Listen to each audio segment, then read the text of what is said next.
everybody, and welcome back to Encounter Roleplay. My name is Will, I'm a D&D sex icon, and I'm back today with yet another episode of The World Tree Burns. This is episode 7 of our series, so let's get into it. Let's meet the cast and crew, let's figure out who we are, and, of course, who we're playing today. Let's start with our Dungeon Master, Mr. Dan Dillon. How you doing, Dan?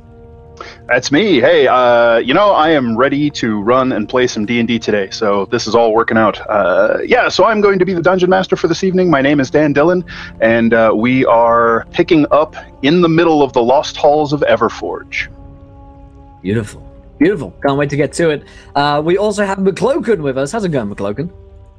Hi, everyone. This is for the podcast listeners. I'm going to take a sip of Monster here. That's for you guys. Oh. Yeah, I feel that energy. Hashtag not mad. Yeah, hello, I'm McCloken. I'm currently playing a wonderful gnome ranger who's up to no good. But I think he murder hoboed quite a few people last episode. So let's see where we go from here. Oh, and I gotta get my mask. Jane just reminded me that. There it is. Are you liking that, podcast listeners? Are you guys enjoying that? Did you like the sound of me, the elastic hitting the back of my head as I wear my skull mask? Yeah, that's just ASMR Midgard edition. You know, usually it has to add that in post. You know, like now it's just a live sound effect. Amazing. Well, we also have with us, and thank you for that donation, Architect. I've let Dan know about my tentacle sword, of course. Oh, yeah. We also have Laurelani with us tonight. Tia, how you doing? Good. I am fantastic. I am ready to play. I'm excited for Midgard, and I love Tuesdays because it's a full day of D&D, and there's nothing to complain about when there's a full day of D&D. So let's play some D&D. Let's go. Let's do it. We also have with us Tall Squall. Squall, how's it going, buddy? I am doing good, having a great day, and looking forward to some more Midgard. I am playing Glaz Carnelian, who is quite interested as he has finally bumped into some ley lines. He is using some ley line magic, all kinds of exciting things that are happening for him, and so much to explore. I'm sure nothing bad could possibly happen. We are just here to borrow a couple of sugar and some ley line magic. I'm sure it will be fine. That's awesome. And we also have with us Mr. Encounter Josh. How's it going, Josh?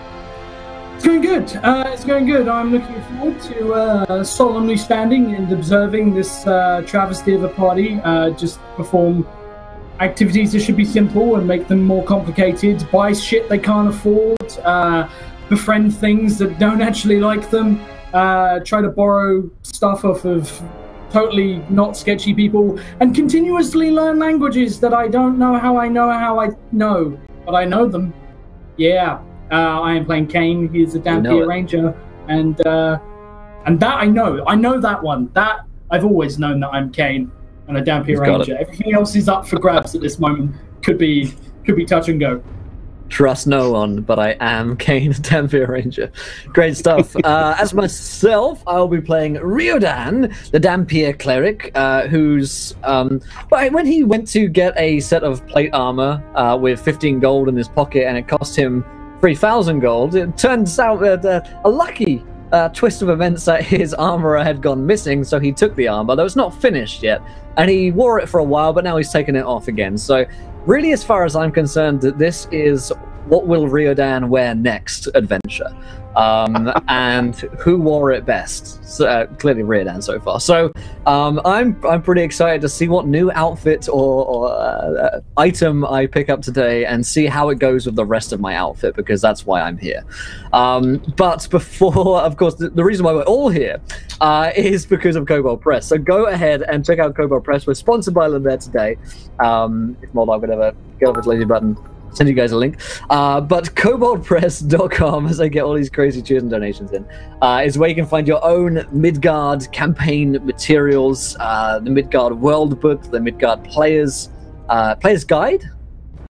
Hero's Handbook. Midgard Hero's Handbook. That's the one I was trying to say. Yes, the Midgard Heroes Handbook for PDF, and of course international shipping. So definitely go ahead and check those guys out, because this game is fucking awesome, as is their world. And of course, check out fancygrounds.com for your virtual tabletop of choice, where you can play virtual tabletop D&D games and a bunch of other RPGs that we play here in Encounter Roleplay on fancygrounds.com. Try it out for free in the demo version.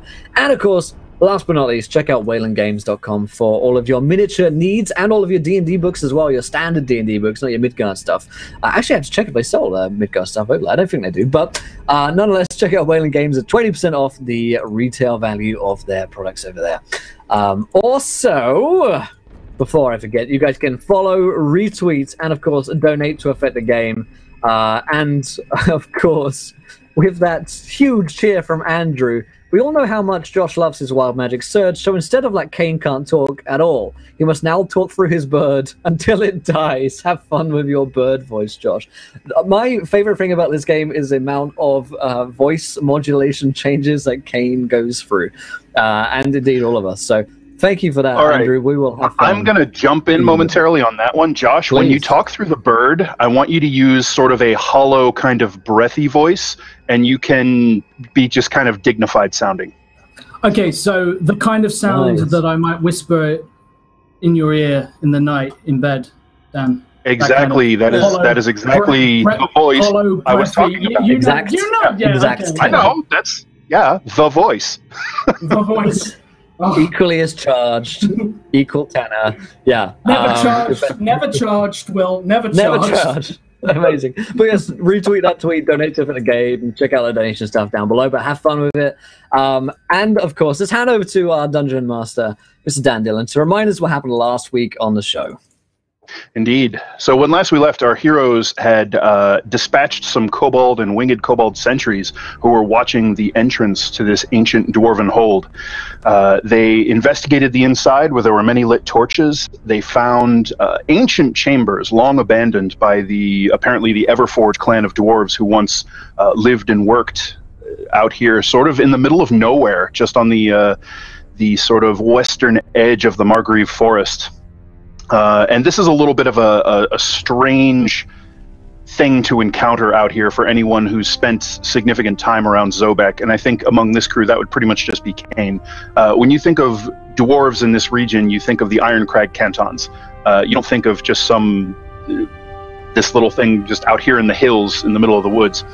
But they investigated. They found what seemed like a throne room almost, or perhaps it was like a receiving room. And our Shadow Fae cleric was beckoned to one of the seats by what seemed like some sort of dwarvish ghost. And this apparition beckoned her forward, and when she accepted its hand, it bade her to sit in the throne, and it sort of swirled around her with this purplish light and seems to have settled along into her bow, which ever since that happened has been enchanted in some way. After lurking and finding some secret doors, thanks to the sharp eyes of Cloak, the party managed to sort of half surprise a group of kobolds and human cutthroats who were holed up in the next chamber, and there was a bloody battle between blade and magic and howling bear claws, and that is where we will jump back in, where you stand victorious over the corpses and one unconscious human that Cloak clocked in the back of the head with the pommel of his blade.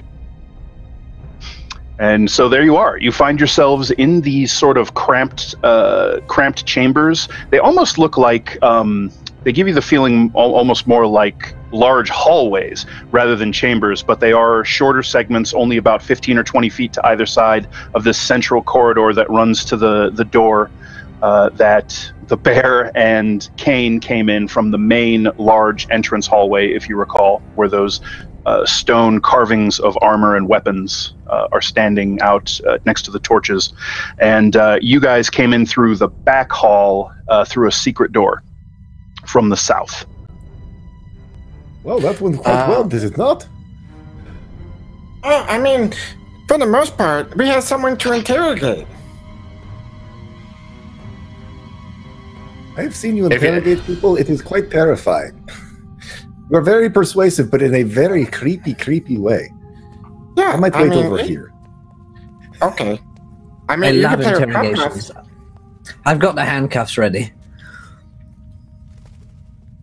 I didn't. Okay, can you wash them? Actually, it doesn't matter. Never mind. Just put them on them. All right. I get out my like.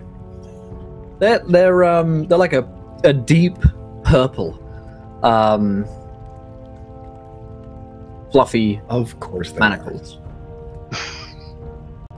Now, are these full-blown manacles, or are they more like handcuffs? Yeah, they're more like handcuffs. I've Got made it. a few, alterations of my own. Sure. They came fuzzy, but he altered them to be purple. Sure. That's right. All right, so you slap the cuffs on this this human brigand, and he has his hands restrained behind his back now, and he's just sort of laying on his side in a heap, and there's a big, ugly purple welt swelled up on his temple. Two things. Cloak would shut the door, because these are very solid doors, right? They are quite solid doors, yes. They're okay. probably 6 inches thick stone. Yeah, Yeah, these were he would. really well balanced stone work, right? Yep, Yeah. absolutely. So he would get both doors shut. That was so to the room that we led up to. You're gonna shut that door, and then he would go back and then shut the other door, just so we have a quiet area, or sound won't pierce out. While he may end up screaming, because I don't know what the two Dampiers and a Shadow Fae are gonna do, but Glaz is almost like dancing around, like he may have to pee. He wants to ask Cloak a question. Cloak. Would I can help? Would you like me to lock the door? I can lock the door. I know it's stone. I can lock the door. Would you like me to lock the door for you? Yeah, lock the door.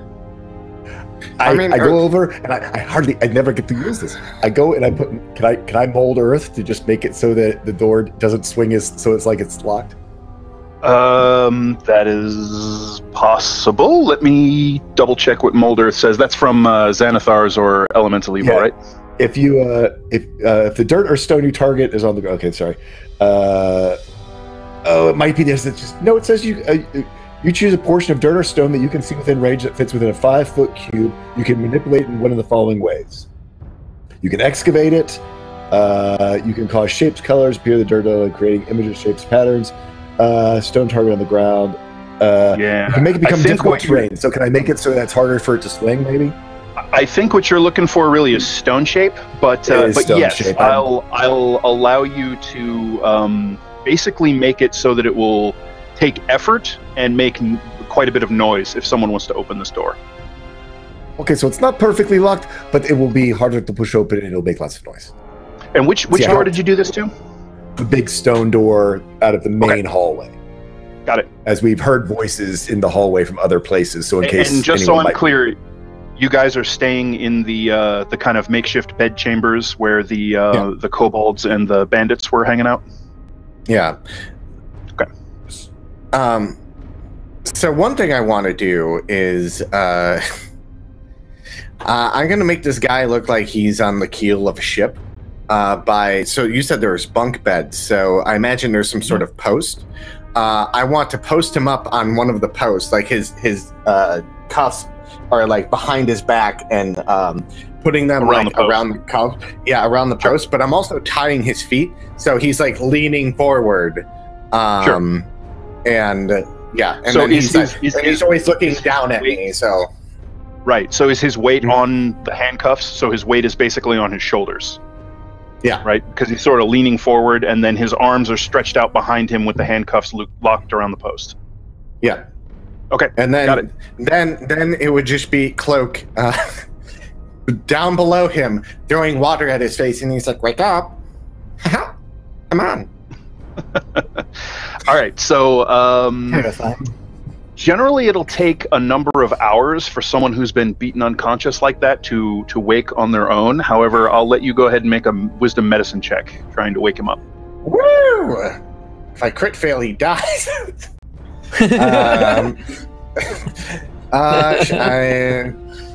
Okay. This is how. Okay, I got it. I have a plus have never 1 been to higher. this. I know, right? Let's do it. 14. Ooh. Okay. So you splash some ice cold water up onto his face, and despite the fact that these halls are cut into the ground, and generally when you're in caves or any sort of underground chambers or stonework, it's fairly cool, and it tends to hang out at a very stable, just around 50 degrees Fahrenheit. These halls, you're starting to notice, are noticeably quite warm, like a little bit unseasonably so, and since you're underground, that strikes you as a little bit strange. So the water is cold on your hand. When you flick it up into his face, he sort of sputters and coughs as he like snorts a few of the drops up into his nose, and comes to and looks around with bleary eyes. What? Who? Why, hello, fellow adventurer. I see that you're awake. He kind of like and blinks his eyes and tries to shift his weight and change his posture, but all that really does is kind of set him swinging a little bit, wrenching against the handcuffs around his wrist. He goes, What do you want? Oh, information, of course. What are you doing here? Why don't you go ahead and, with this setup, make me a charisma intimidation check with advantage? Very good question. I was being Kari. It's about to get creepy. Just you wait. 15. All right. He kind of looks around and sees the body of his friend that he was talking to in a slowly spreading pool of blood, not too far away from him. And then across the room, he sees just this clump of dead kobolds stacked up like cordwood, with this now thawing like slush of blood spattered up on the wall that's starting to run down the stone. And he sort of blinks and looks between all of you, and his eyes snap back to the cloak. And the bear is probably up there like licking blood off of its paw. And so is Kane. Snaps, yeah, he snaps his eyes back to Cloak and says, right, we were hired. We were hired to help. What? By who you were hired? It was a man. His name is Spencius. Spencius, hold on. I lost my pencil. I must have lost it in the fight. No, I found it. Never mind. It's all good. Spencius, you say? Huh. And so, what did he hire you for? To help clear anything out of this place that was living here at the time. Some creatures had made a den, and then to guard it while he did his work in the main hall. So, what about the Everforged forgery? What is it called? The Everforge, where they make armor. Armorsmith. That was the word I was looking for. Yes, what happened to my armorsmith? The dwarf? Yes. Spencius and the thing he works for needed her. He needed her to reopen the forge, he said. I don't understand much. I'm not allowed into the Great Forge now that they've started it back up again. Okay. Wait, you said something with Spencius. What do you mean, what's with Spencius? He, so when you sort of swing back around to that subject, he pales a little bit. He has sort of swarthy skin normally, but the color just sort of drains out of it. And he looks at you and his eyebrows creep up and he says, "Look, if I tell you all of this, will you let me go?" Sure. Yeah, I'm gonna give a persuasion roll because I get advantage on those. Sure. And I would look at him and be like, "Yeah, we'll let you go, but not until after we're done what we're doing here." Right. If you give me your word that you'll let me go, I will run as far and as fast from this place as my legs can carry me. You'll never hear from me again. I'll tell you everything you want to know. A 16. Oh yeah. He's all Okay. in. Like if you give your word to let him go, it looks like he's ready to tell you absolutely everything. Okay. Tell All right, me a story. There's a beast with him. I haven't seen it very well, but I've heard it speak, and I saw it kill one of our leaders. What kind of beast? I told you I didn't see it, but if I had to guess from what I saw, I'd say it was a dragon. Oh. A dragon? Yeah. Oh, that's interesting because we found the dragon scale. Dragon scale. No. Oh. Okay. So, do you know why they need the forge opened? No. He kind of like screws his face up a little bit as he's desperately trying to see if he can scrape anything together that you might want to know that might make you happy. He doesn't share his plans with us, but I overheard something about opening a gate, and he just kind of like shrugs, and that causes him to as it shifts his weight on his shoulders. So a gate, you say? Yeah, I don't know what he meant. Interesting. Yeah, he didn't say it was like to the Shadow Realm, or it's like to one of the other crazy places that you can make a gate to. No, nothing. I don't understand. That sounds like magic, and I don't understand it. You should go to school. Sure. Glass, you can tell him about magic. I would be happy to. I have many stories about magic and all that you can do with it. Perhaps if we sit down, I can bring out some of my books and I can lecture you on all the interesting things. There are very, very precise procedures that you must go to in order to You can make see him just sort of slump against the post. He's kind of... I walk up beside Glass and I kind of bend down and I'm just like, the real torture could begin very soon. Looking up at Glass and his eagerness to talk about spells. I like the sound of that. Yes. Real torture. Be sure that you remember everything. What else do you want to know? And she looks at him like desperately, like it's gonna save the both of them. What else do you want to know? I turn to everyone and go, what do you guys want to know? You said something about Great Hall. Oh, go ahead. Donation, sorry. Win 4 with the 29-pound donation. Dan the man gets 3 nat 1s, but also an owlbear and a snake attack the party because McLoken will finally get to fight that owlbear. That was a 26-year tradition that you're just throwing out the window. 26 years, maybe longer. I can't keep track. All right. Well, thank you very much for the donation, and that is noted. I have made a note of that encounter.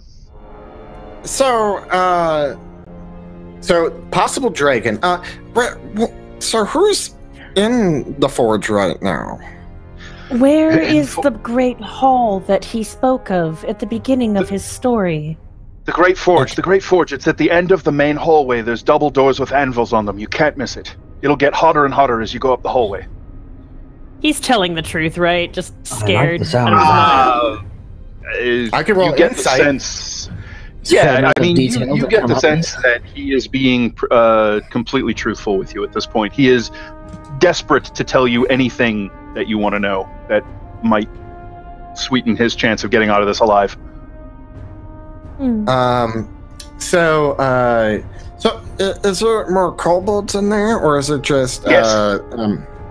All right, so I don't know. Like I said, I'm not allowed in there. There are groups of kobolds and a few more of my comrades. We set up in a few different rooms of the halls, and we patrol occasionally, and sometimes we range outside into the woods just to make sure that there aren't any unwanted visitors. Spensius is very paranoid. But he's also not good at covering his tracks, hence we're here. Can we hear more about Spensius, fellow? Well, hold on.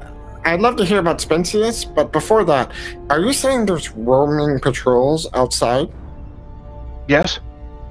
What was the last? How many people were in the last roaming patrol? I'm sorry. How many?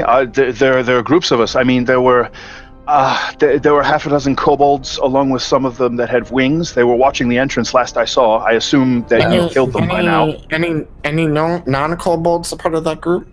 Yes. Like I said, some of my people. We hire ourselves out for this kind of work occasionally. My captain is here somewhere. He looks down at his dead friend, and his face gets just a shade paler.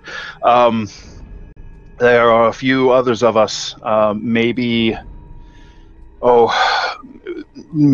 dozen all told, but not all in one place. Not all here. You have human friends that are out patrolling with the kobolds? That's what I'm getting at. Yes. I look at Kane and I'm like, we missed somebody.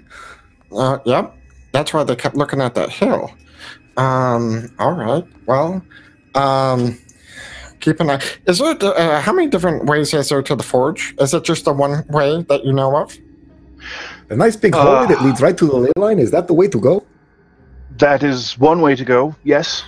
I know that there are 2 other doors into the Great Forge. I haven't been in it very much, but I've been to one of the side doors. There's a door in each of the side walls of the forge. Okay. Do they come from these secret passageways that we came in so that we were able to surprise you and kill you so easily? He looks over to the hallway where you came in. He said, "You found one of the secret doors." Yeah, there's bunches of them around, linking rooms together. So this is what we're going to need from you before you explain to us who Spensius is. I need you, and we're going to unshackle you, and you're going to draw us a map. He doesn't have any weapons, so it doesn't matter. And plus, we have a fucking bear. So, yeah, this is what I need you to do. Draw the map, and if you do everything you say, we can't let you go right away, just for the fact that you have friends out there and you might go warn them. You understand, right? We're not going to kill you. If that makes you feel you want me to draw you a map? I'll draw you a map. Oh, I want you to sell out your friends. Persuasion. It looks like he's plenty ready to draw you a map and is not worried about it at this point. Okay, well, fuck it, yeah. Cartographer, because I'm very particular about my maps. Am I a cartographer? No. Well then. Calm down. I mean, he doesn't even know a bad map is so. almost worse than no map at all, in my opinion. I elbow carry. It's like bad cop and bad cop. Oh yes. On that note, so draw what you can. Draw where the secret passages are supposed to be.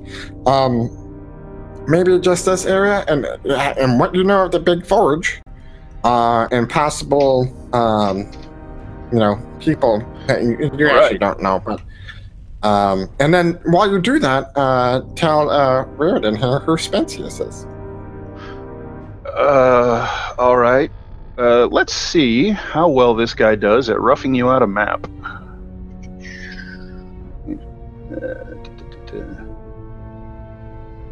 I would have him draw the area we're in first. So I can be like, this is the scale, this is this many feet, and this is this many feet. And then have Glaz help me do math too. And so we're yelling math things at him, so we know he gets... I'm going to call this an intelligence check with cartographer's supplies, which you guys don't have, but he's not proficient anyway, so that's fine. Actually, I believe well, I've got my ley line mapping tools. I mean, I assume you guys have like some parchment and a pen or charcoal or something that he can use to do this. Oh, fuck yeah. All right, a 10. All right. So, it's not god-awful. Let's see. So, he'll probably start with the Great Forge.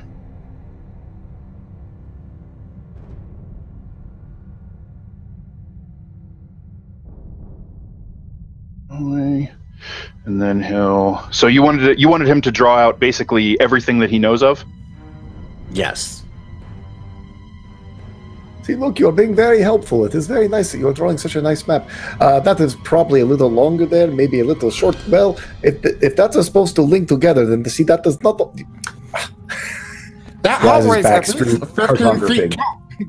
Like Glass and Cloak are just like cross-examining this guy's map drawing. As you do, he like begins to sweat, and he says, "Look, I told you, I'm not a cartographer. I know. I'm trying my best." We're just trying It's to just help a straight you. line. Now That's what you just draw! have to draw. It is not a curve. Trying never got anyone anywhere. You know this guy's a vampire. He will eat you. I have seen him drink and eat people. In more ways when than you say one, ways that, that I don't like to talk I about. really will eat you. I won't He enjoy looks it, up but at I will do it.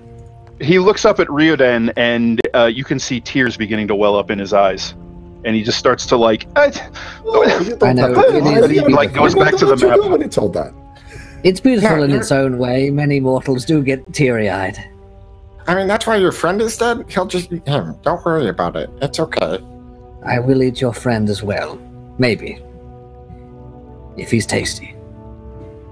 And I'm hungry. And if you're bad at maps. You usually like the ones that smell better, though. Usually I do. Did you poop All right. yourself?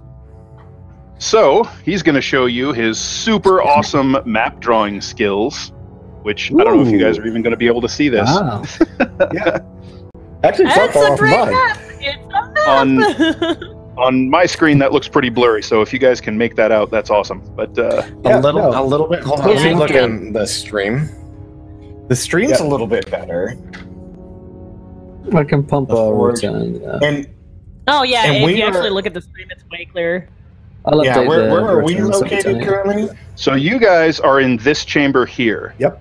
That's exactly where we are. But that's where you just close the door with the mud. Yeah, he Okay. closed this door to the main hallway right over here. Okay. Hang on, I forgot to mark some secret doors because you guys know about that one for sure. You just go down? And Okay, no, never mind. Never mind. what's that? No. Don't panic me. I've got That's- it Snapchatted. I will put it in a folder so I can send it to everyone because I'm being helpful. All right. Yeah, take a picture, so, put it in the DMs. I am. Yeah, if sending a picture would be easier, I can do that too. I've got. Well, I've already got it. Right. So he shows you the secret doors you found here, and he'll point out some in the rooms on the other side. So there's secret passages that lead into a hidden room over here, and I know it's some kind of treasury. Oh, you know and what? then- I can actually. There's actually. So here's a really cool thing. Fancy Grounds being our sponsors, they have all of the Kobold Press maps, which they sent me. This is from. Right. Now here's Book of the issue Wares? with that. I don't know if there are player-friendly versions of that map. Yeah, no, they're player friendly. Yeah, Oh, excellent! Do it. Throw it up. The MZM player friendly. This is fucking sick. All right, I'm gonna shout out the Oh, that's stream. great. All right. So let's. So he doesn't know absolutely everything there is to show you, but. Yeah, there's that. Oh. Oops. Is it high? Everforge high? Yeah. I have another one I can try as well. How do I scroll? It takes a bit to load because the map's actually really big. Yeah, it is big. Yeah, and there's a way to make it small though. I forget. There's a resize. Right click thing and somewhere. resize. Yeah, right click There it is. resize. Let's see this. Where the hell did it go? There it is. I don't know how to make it scroll down. Oh, never mind. I can just make it If really you do big. resize horizontal, it'll fit it lengthwise. Oh, what? So right click, and then the little two windows that sort of looks like a minimize button is resize. When you click on it, you then press Yeah. adjust horizontal, and it'll give you it so that it fits in the vertical. So it's gone ahead and just disappeared for me. I have no idea where it is. So Let me hopefully you reshare guys it can see it. There you go. Share it again now. Hey. Nope. That's all right. Doesn't matter. Right. So you guys have at least very rough depictions of the central hallway, the rooms on both sides of the central hallway, the Great Forge, and then the room on the to the left of the Great Forge. You don't have depictions of the long kind of stretching hallway over the top or the room to the right of it. But he does tell you that there are doors in both sides, left and right, of the forge room. So you know that there is a room over there. He just hasn't been in it. He doesn't know what's in there. Gotcha. Okay. And you know that roughly where the secret doors on the western side of the western chambers, you know where roughly that progression of secret doors is. So okay. And does he have friends in any of these rooms? Yes, yeah, somewhere. I'm not sure exactly where they are. We move around sometimes. We avoid the room with the thrones in it because it, quite frankly, it creeps the absolute hell out of us. Oh. I'm positive it's haunted. Well, yes, of course it's haunted. She ended up like joining with the ghost. See? He snaps his eyes over to Kari and like tries to edge away from her a little bit as best he can, which is not very well. I just kind of look down at him with my green eyes and slowly smile. All right. Okay. Well, you have been very helpful. All right, can I go now? Well, that's up to them. I don't get to make those types of decisions because I think everyone should just... Okay, here's the thing. So you have friends out there, and we don't know if you're going to go tell them. So we're going to have to leave you tied up. But after everyone's dead, I can free you. Look, I'm going to get out of here, and I'm going to run south, and I'm not going to stop until I pass out. No deal. Knock him out. Or just tie him up. Well, maybe knock him out or gag him so he doesn't scream.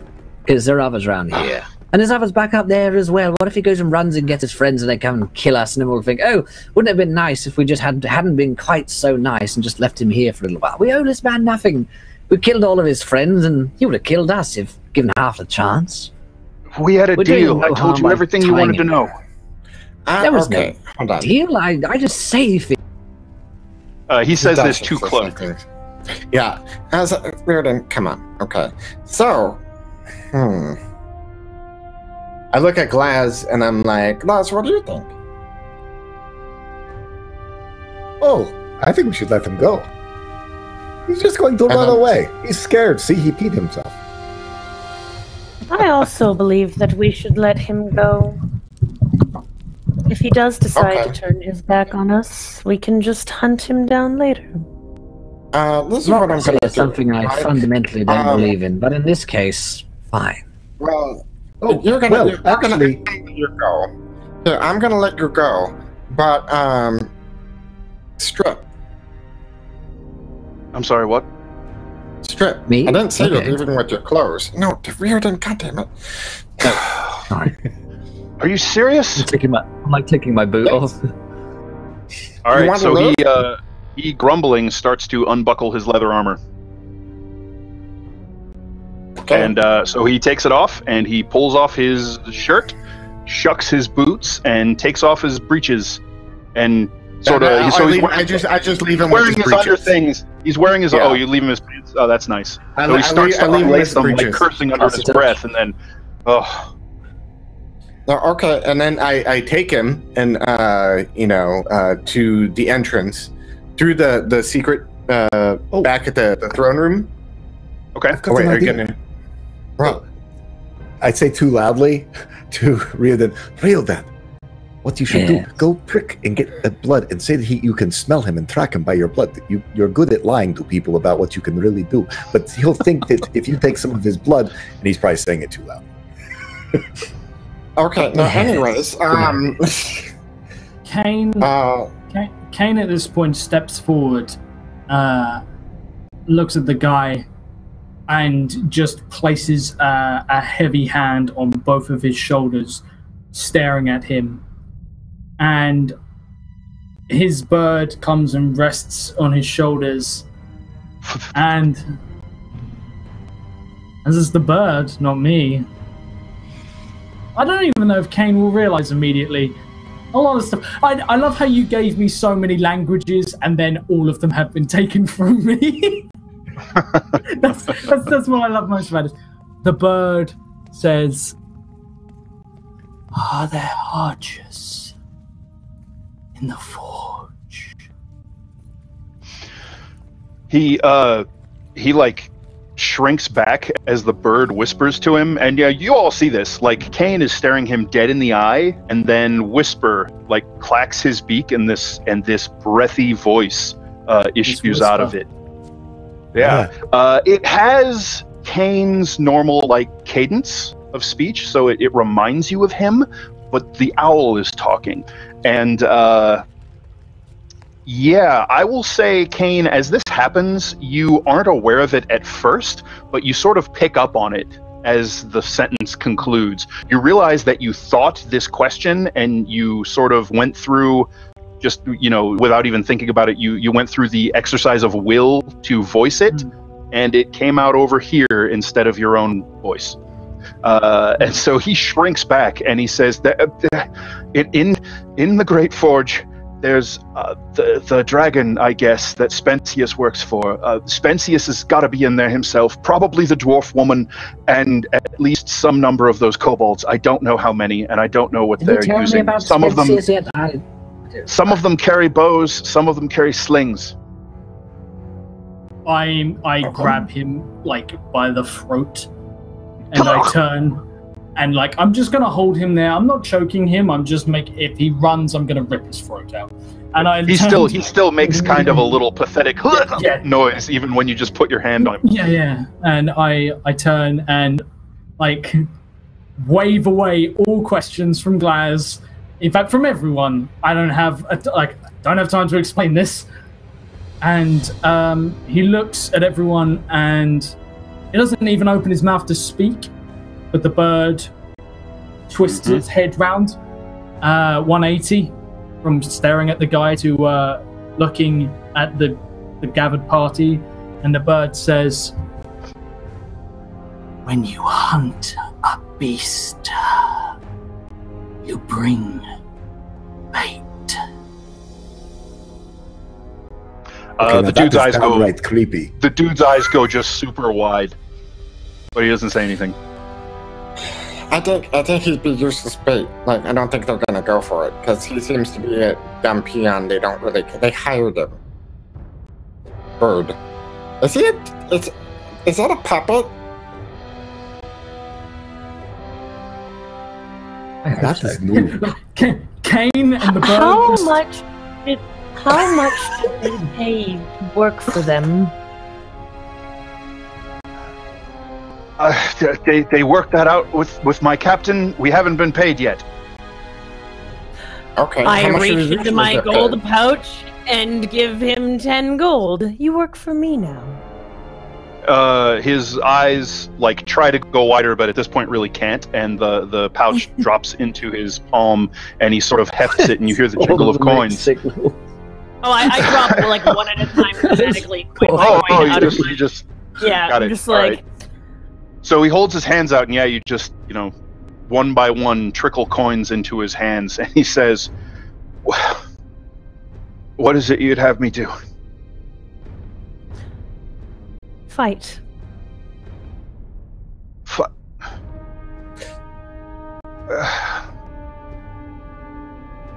That's a death sentence, lady. You know that.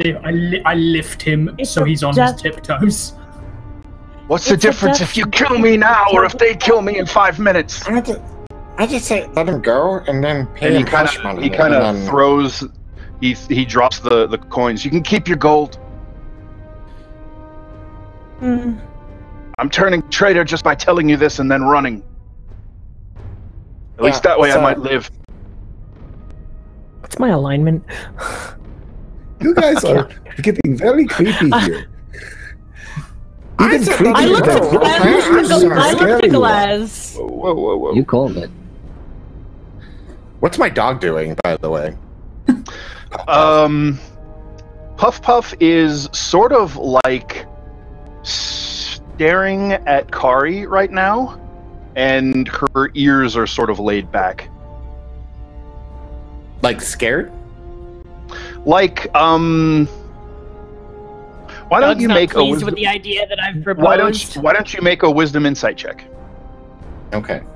What idea? I didn't actually hear the idea you proposed, so I have a giant map in front of my screen. To force this man to fight when he's already done all these things for us. It's not a very nice thing to do. We are just here to borrow some sugar. Actually, 21. Magic, but I rolled a 18 plus 3, yeah. Okay, sorry, I had Fantasy Grounds covered. 21. So Puff looks a little upset about what Kari is suggesting about trying to force this guy to fight, especially after he explains that that's essentially a death sentence for him. And there's like this weird, almost human-like expression of disapproval on Puff's face. Oh, no, that's okay. Puff knows. Puff, yeah, okay. I'm going to pick up my gold, by the way. All right, sure. I would be like, no, come on, and then I would take him. Whoever's like holding his throat, I would like shoo him away, like Kane. I'd be like, no, come on, okay, come on, no, you're running in your skivvies through the woods. Okay, let's go, and run back to Zopek, and then avoid the owlbear. And he's taking Puff with him as he's like pushing him through the secret like entrances and like getting him. I'm not going. So the one door that Glaz did the magic on, I'm going through the throne room and opening that door and like looking around to see if anyone's there, and then having him run outside the entrance. But before he leaves, I give him 1 gold, and I was like, this should be enough to get you started somewhere. And then, yeah, good luck. Okay. Man. He takes the gold, he kind of clutches it, and he nods and he says, well, I suppose I owe you a great deal. Thanks for sparing my life. And he just sort of turns on his heel and sprints south into the woods. And if you ever oppose us again, I will kill you, so just remember that. Bye! He doesn't stop. He doesn't turn. He just plunges into the underbrush, the dark underbrush as night has fallen. And as he does that, as he does that, and you sort of see him on his way, Puff's tail starts to wag, and she kind of noses her muzzle under your hand. Oh, it's okay. Yes, I don't. I wasn't gonna let him die. I promised that I would not let him die. And then he would like be like looking at her, but like slyly out of one eye, like peer out into the forest to see if he sees anyone, like hiding and watching, and if the bodies have moved. Nope. It looks like everything out here is perfectly undisturbed, except for it looks like there may have been some animals at some of the kobold bodies, but you see no sign of any other humanoid creatures. Okay, I'm gonna leave it at that because a lot of those, I think all of them look like they got mauled by a bear. Well, because they were mauled by a bear, yeah. Yes. It's very convenient when you have a bear to maul people to leave with the bodies part of the fact that they're mauled by a bear. Can I just say the way that we handled this with this man was just very strange, very odd. All of this, how everyone People have acted stories was to tell. truly quite amazing. How we all came out on that. Cloak with the interrogation, Glazer lets him free, Carrie with the I'll pay you to be mine, Kane with the I'm a scary ghost owl, and there's me with the kinky handcuffs. I mean, it really did display our personalities in one very beautiful moment, I thought. Yeah, a lot of you guys are fucked up. I just want to point that out right now.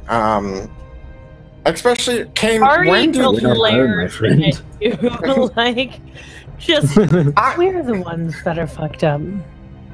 Did you see Owlman? Did you see the owl? Yeah, I can't stop looking back and forth between Kane and the owl.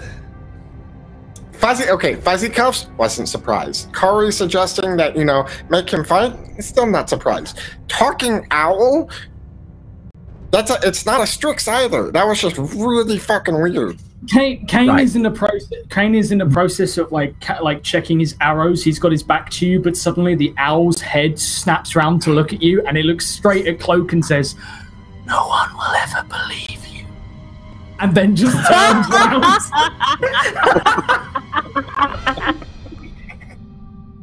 I'm not going to go to sleep ever again now. That is very.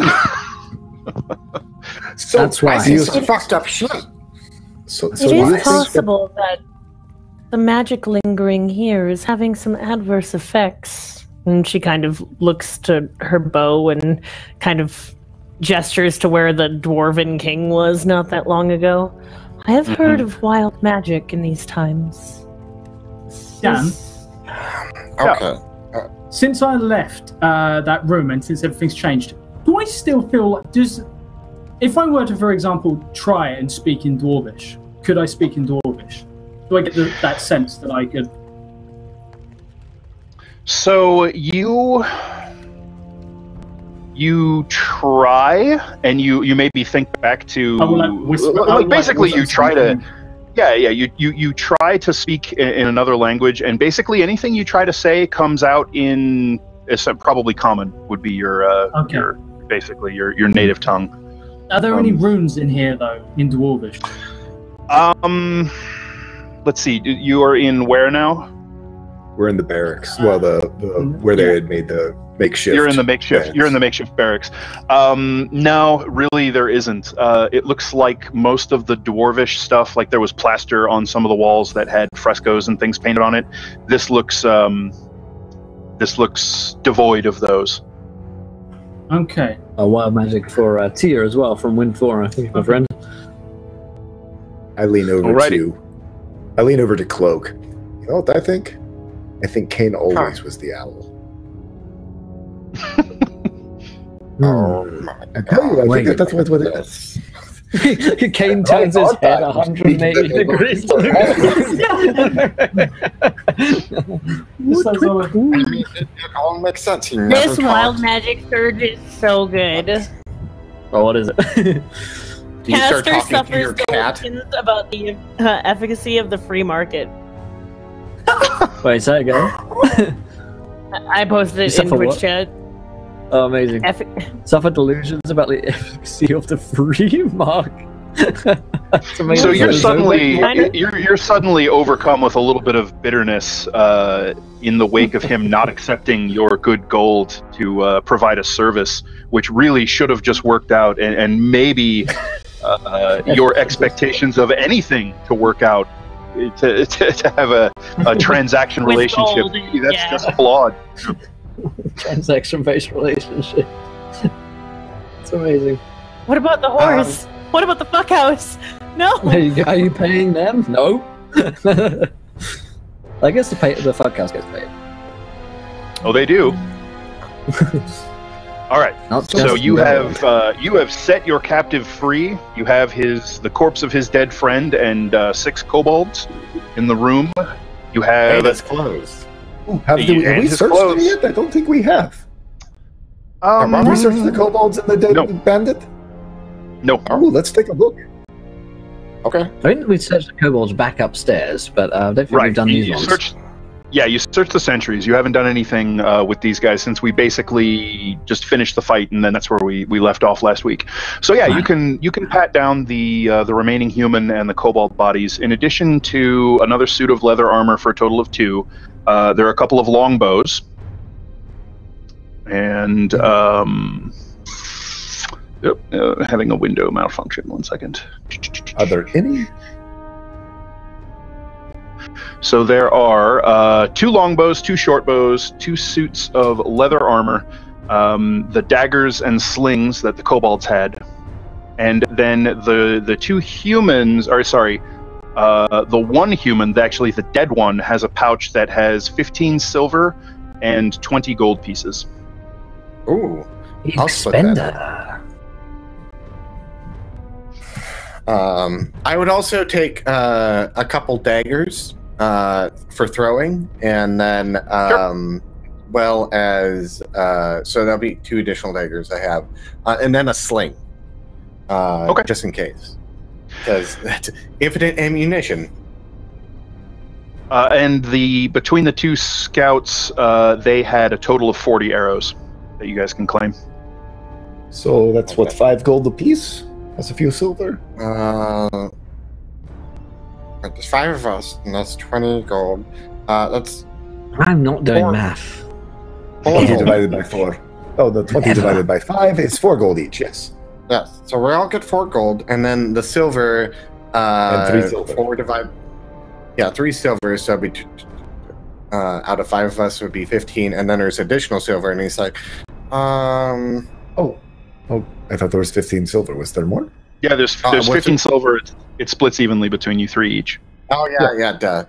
I'm tired. Look at our DM making it all come out even. Thank you. How could they change math? I saw Incredibles 2 over the When did they do that without me? Did they not run this by me? Let me get that added. Okay. Character sheet. Glaz will actually take one of the slings as well. He's looking for a light crossbow. Hopefully, someone will have one eventually, but a sling will do just fine for it in the time being, if that is okay. Sure. No problem at all.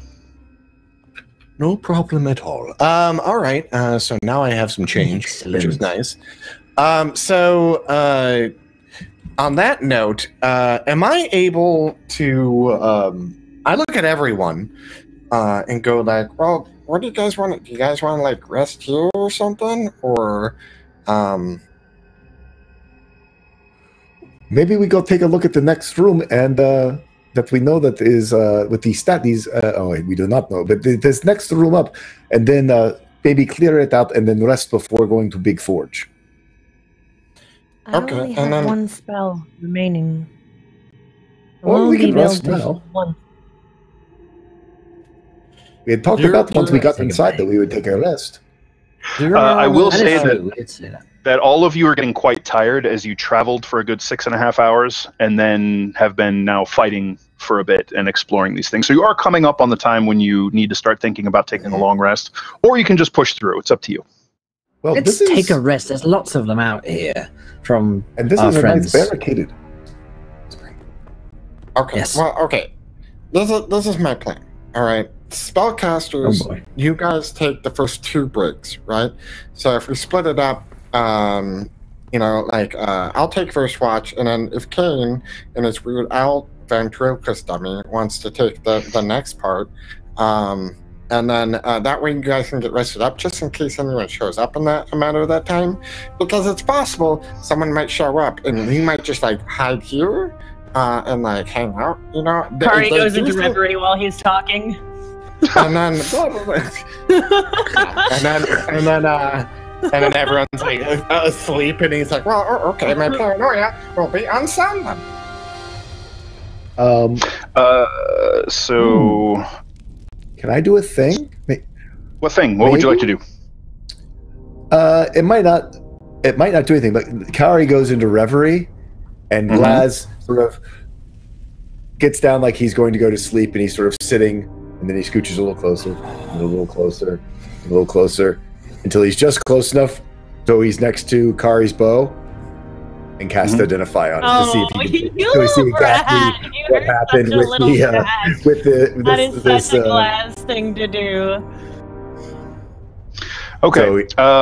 So what is the casting time on Identify? I'm going to use a spell slot. So It's 1 minute. It's 1 minute. I think it's a minute casting time. Right. Even if Kari notices Glaz doing this, she's just going to pretend that she doesn't because she finds his childlike whimsy amusing. So even if she was, she just kind of like peek one eye out and smile. He's a 7-foot-tall trollquin trying to subtly scooch over, move himself all right. We'll get to all that in just a second.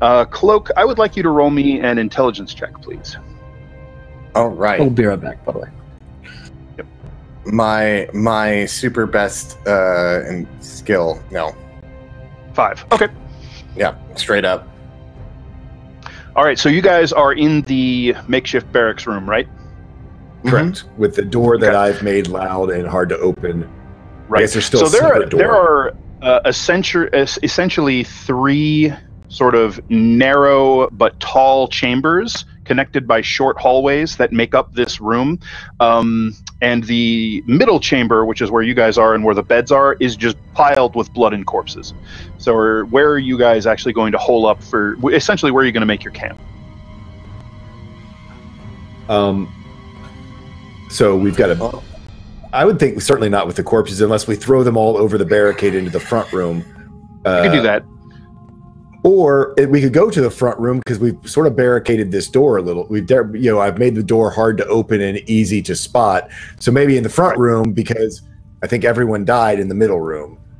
Everyone died in the middle room. The front room is a little bit narrower, so it's going to get cramped, particularly with things like Puff Puff and a bear. If you go back into the back one, that's going to be your most open space, and there's like no detritus and debris piled up in there either. So that's your most open space. I think what I'm gonna do is it's easy to move the beds. At least you might need a little. Oh yeah, sure. Okay, so what I would do is like take the mattresses and move them to the back room, and then move the bodies like out of view of the door, because he would like be like, okay, we'll sleep in this back room. I'll keep eye on the throne room just in case they quietly try to sneak in. But if they try to come in through the one door that's barricaded, A, we have the barricade, and B, it's kind of like a funnel. So, if there's a lot of them, they funnel in and we should kill them one by one, You're muted, Tall. I can do my ice spell as they come through the door. It will hit lots and lots of them. It will be a big frozen mess. See? We got it. Okay, so you guys are holding up in the backmost chamber, is that right? Correct. Yeah. Okay. Got it. And from the map, we know that actually there's 2 secret doors here, right? He marked one secret door that you could see in the south, which is the one you came through, right? We also could stay in the throne room because none of them like the throne room. I'm not sure I like the throne room either. It's kind of creepy. Well, we have the ghost with us, so it doesn't matter where we go. I guess that is true. Or, yes. We are settled here. Carrie's already asleep. Oh, no. Yeah, whatever. Okay. Maybe look to see there's not another secret door, because you're good at that? To the north? Up to that other room that he drew? Oh, I'm looking at your actual picture that screenshot of, so I don't think I'm metaing. I would. That's reasonable. Did he put a secret door there? He did not. He did not. But I think from the map we could intuit, because he said that the hallways and then enter from the side. It might make sense that basically you can go up the center or up the outsides. Yeah, he did say that he knows there's a door in the eastern side of the Great Forge, which, obviously that has to lead to a chamber, right? So maybe there are connecting secret doors, but if there are, he apparently doesn't know about them. Okay. So it would be an intelligence investigation check to search for the secret door. Okay, let me find my skill sheet. And if you guys want to assist, you can give the acting searcher a advantage. Yeah, I'm glad we'll assist. I mean, since he suggested it. Okay, give me a second. Let me click advantage. What's your investigation? Because I got super lucky. Oh, my investigation is plus 4. I rolled a 4. Okay, yeah, so, I don't see any. I don't know, right. Glass. Right, you should probably have Glaz roll since he actually has an intelligence bonus. Yeah. That's what I was with me with advantage. Right. So Glaz, yeah, you can roll with advantage.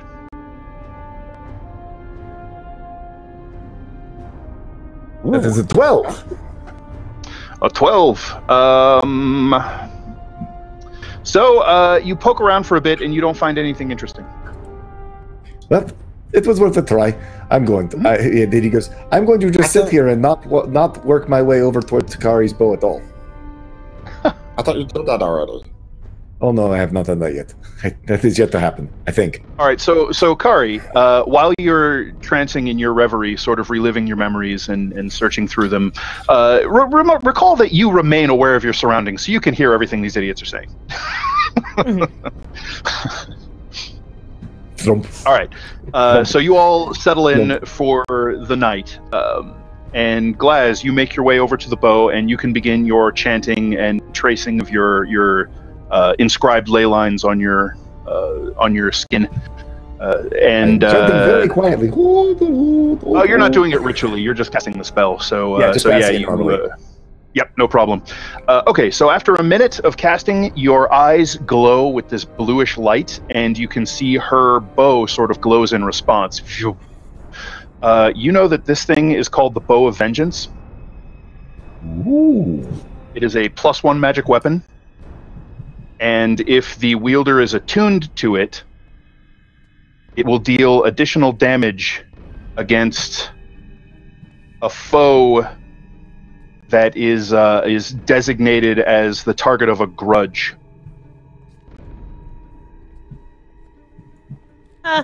Cloak. But something about the bow seems very strange, and you can tell, as you're sort of getting this information, you can almost hear dwarvish whispering sort of echo through your mind. So this is a very strange magic item. It's not normal. You've never really seen one quite like it. You suspect it might have something to do with the fact that this power was infused by an actual spirit. And you suspect that the spirit may actually be haunting the bow, so to speak. Ooh. Not cloak. Not cloak, as far as you can tell. So, cloak. Yeah. Cloak. Yes. Cloak. I'm right here. This bow, it's haunted. It's not just the ghost haunted the bow. He's in there now. The ghost is in the bow. Oh, you know what? I'll also give you. And he's you also off. learned something. Ooh. You also learned something else, Glaz. You learned the name Carthan Everforge. Carthan Everforge. Now, I'm just guessing here. This is just me. I do not know. There was a name. I heard a name. And I wonder if it's Carthan. Carthan Everforge. And remember, this is the halls of the Everforge. So I think that Carthan is haunting the bow, and he's pissed off, and he wants us to kill somebody. I imagine it's probably going to be Spensius or the dragon. Oh, I don't know. It could be almost anybody. No, it could be. But now we have a ghost bow and a talking owl. This is getting crazy. Wait, so it's not possessing Kari, it's possessing the bow? It seems like it is just the bow. It did not seem like it was possessing Kari. It is in the bow. Okay, and what's that? And that was wait, Cartridge? Cartridge. Everforge, yes. All right, so who's taking which watch? I'm taking first watch. Okay.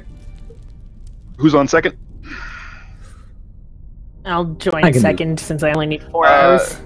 Yeah, Kari, you have to. There's basically 4 watches over the course of a long rest, and you have to reverie through 2 of them. Okay. So yeah, if you want to take third, Glaz can take second. Okay. Riodan. I can go next. I'll take last because Riordan's useless. I don't mind sleeping in. Okay. If you insist, it's fine. So first and second, first and second watches pass fairly uneventfully.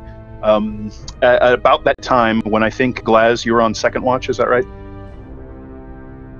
When Glaz is going to wake, I believe, Riodan, who is set for third watch, Kari, you kind of come to out of your reverie feeling refreshed. Your long rest is complete, and you gain all of your recovery benefits for that.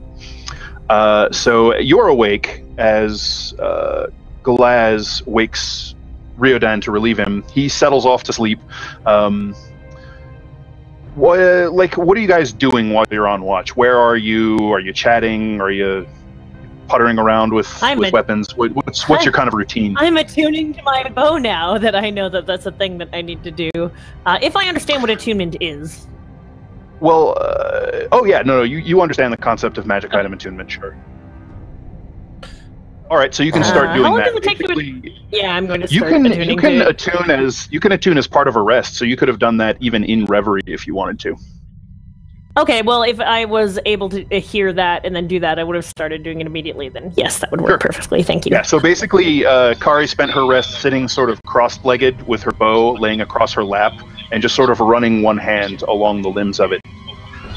And then you will, you will become attuned to the bow. So you know that the bow. I'm kind of hearing myself come back as somebody. Yeah, I hear that too. Yeah, I hear as well. It's just in Dan. Yourself is talking. Yes. All right.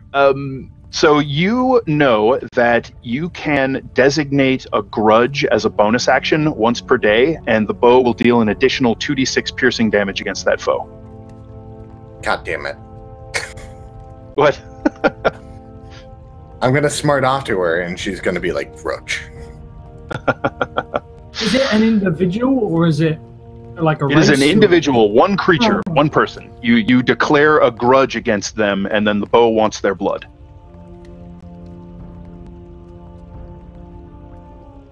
You're muted. Sorry, yeah, my mic keeps adjusting to 100, so if you hear feedback, it's from me. Just let me know and I'll fix it. Sure. Once per day, 2d6 bonus action can assign a grudge to Cloak. Got it. There you go. A monster? All right, so Riodan, what are you doing during your time on watch? I'll have a chit-chat with anyone who is up and stroll around here and there, I suppose. So the only other person up is going to be Kari, and she's going to be finished with her rest, so she's, essentially watching along with you. And so if you guys want to kind of talk quietly, you can, and just sort of keep an eye on the various things going on. We'll say about 20 or 30 minutes into your watch, you guys don't even need to make a check for this, thanks to Glaz's little trap. You can hear a sort of of stone grinding echoing down to you from the chambers of the makeshift barracks. And that's what I said to him. No, I'm not a known from... Hang on a minute. You hear that? We should wake up the others. She nods and goes and starts poking the others. I wake Cloak by putting a hand over his mouth in anticipation of noises coming out from it. All right. So you quietly go around and wake your companions. I imagine Puff Puff is like woken me up. Like at this point, yeah. I mean, Puff Puff was sleeping as well, essentially curled up next to Cloak. But yeah, Puff Puff will wake up as well and sort of nudge at you. Do we have all our hit points back? You have not completed a long rest, so you're still at whatever state you were when you started it. So you guys hear the grinding of stone as someone sort of shoulders the door open with some effort. It takes them a few seconds to actually get the door open, and you hear just sort of a grumbled curse echo down to you. I'm gonna have my bow ready for when they come through the door, treating it like a death hole if we're in danger. They have a Is that what it's called? Death hole? Yeah. Murder hole. Hole. Yeah. Murder hole. Thank you. Murder hole. Yep. Death hole. All right. Hole. So you hear this grumbling voice say, "Fucking slobs," and then the sound of a chunk of stone getting kicked.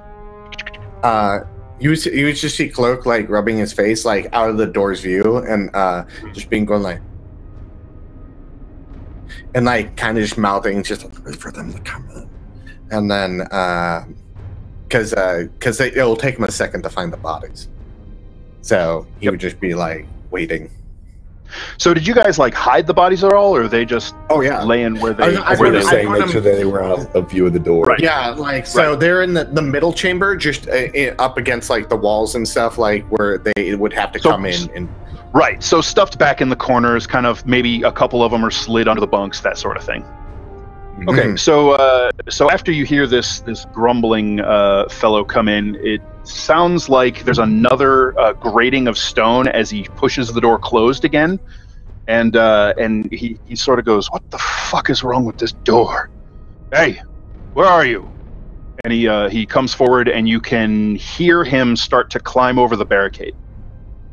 I'm waiting. I'm like, "Where are you, idiots?" And he shut the door. Yeah. Oh, God. Well, Big mistake.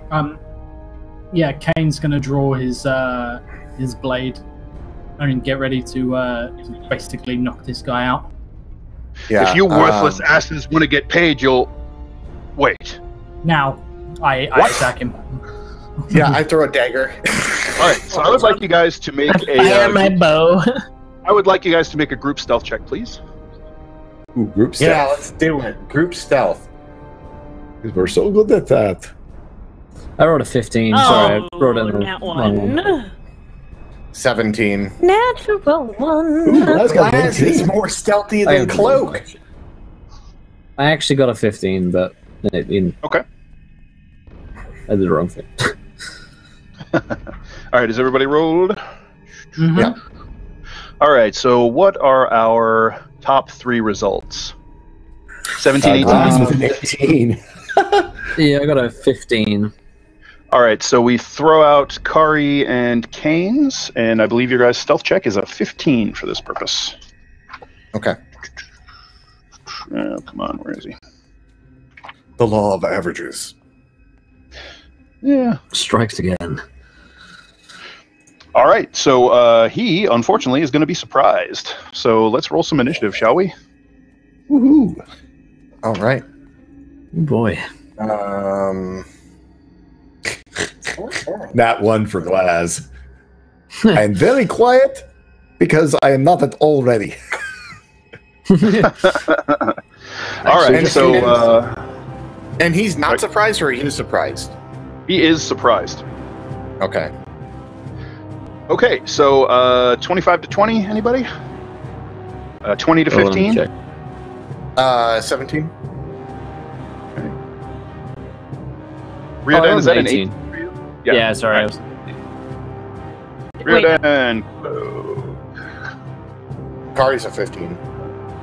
Yeah, I thought Kari's a you said something else. 15. 15. Cloak is a 17. Got him. Yep. Kari 15. All right, 15 to 10. Kane's a 13. 13 is Kane. And who's left there? We got Glaz. Where are you Glass at? is a 2.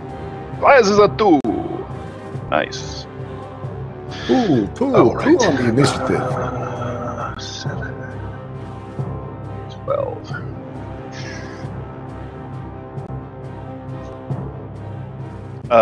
The bear isn't really with it at the moment. So it's kind of just waking up at the sound of commotion because it went to sleep also. So it is essentially going to be surprised as well.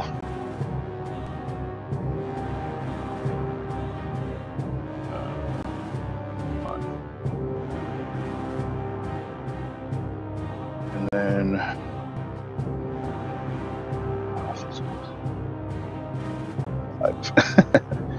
Laz is dead last.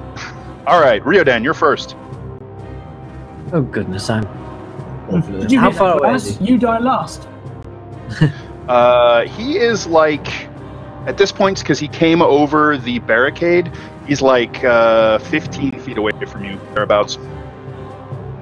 I'll run towards him and stab him All right, get him. with a 12 to hit. A 12 will not hit, even though he is surprised. He is wearing thick leather with sort of metal plates and studs riveted to it, and it fouls your strike. Okay, Riodan, Cloak. Cloak is next.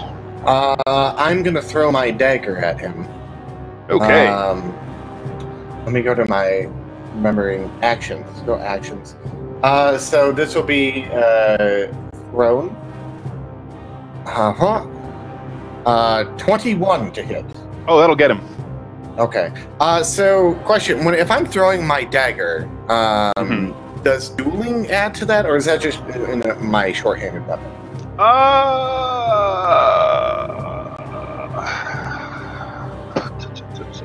That is a good question. Let me check dueling real quick. I actually think it might. Fighting style dueling. When you are wielding a melee weapon in one hand and no other weapons, you gain +2 bonus to damage rolls with that weapon.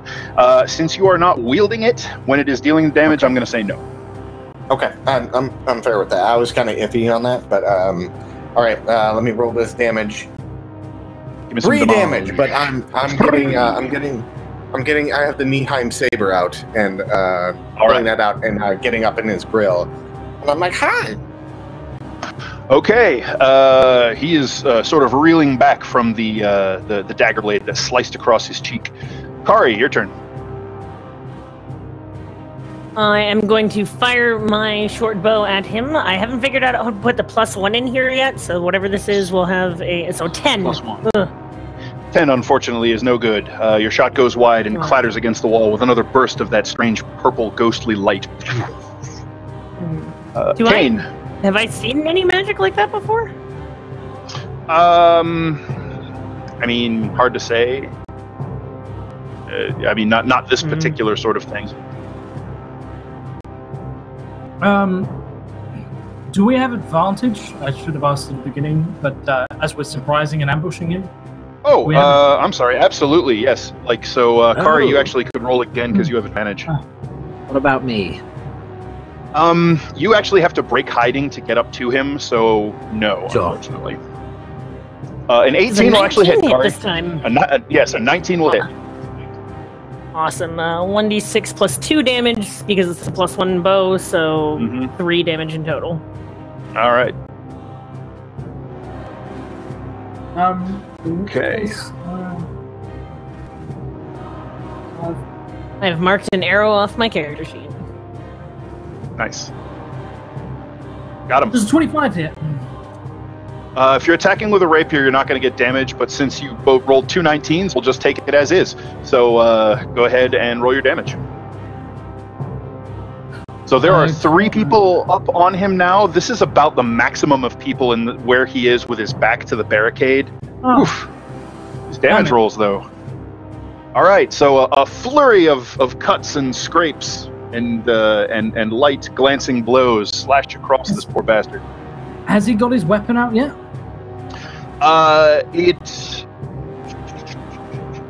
It looked like he did draw some weapons when he saw the corpses. So yeah, he has a scimitar and a dagger drawn. Damn it. Okay.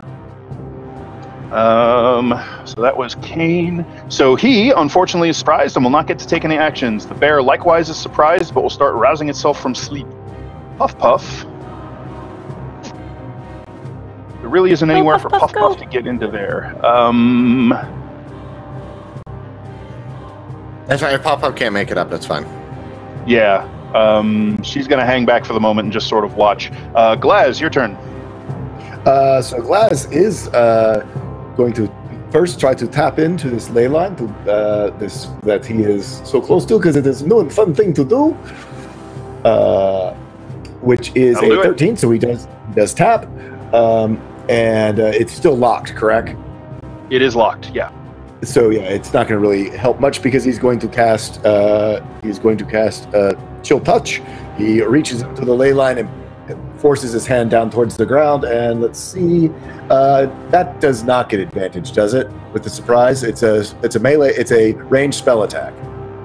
Yeah, you're essentially hidden, so yeah. Okay. So on an 18. All right.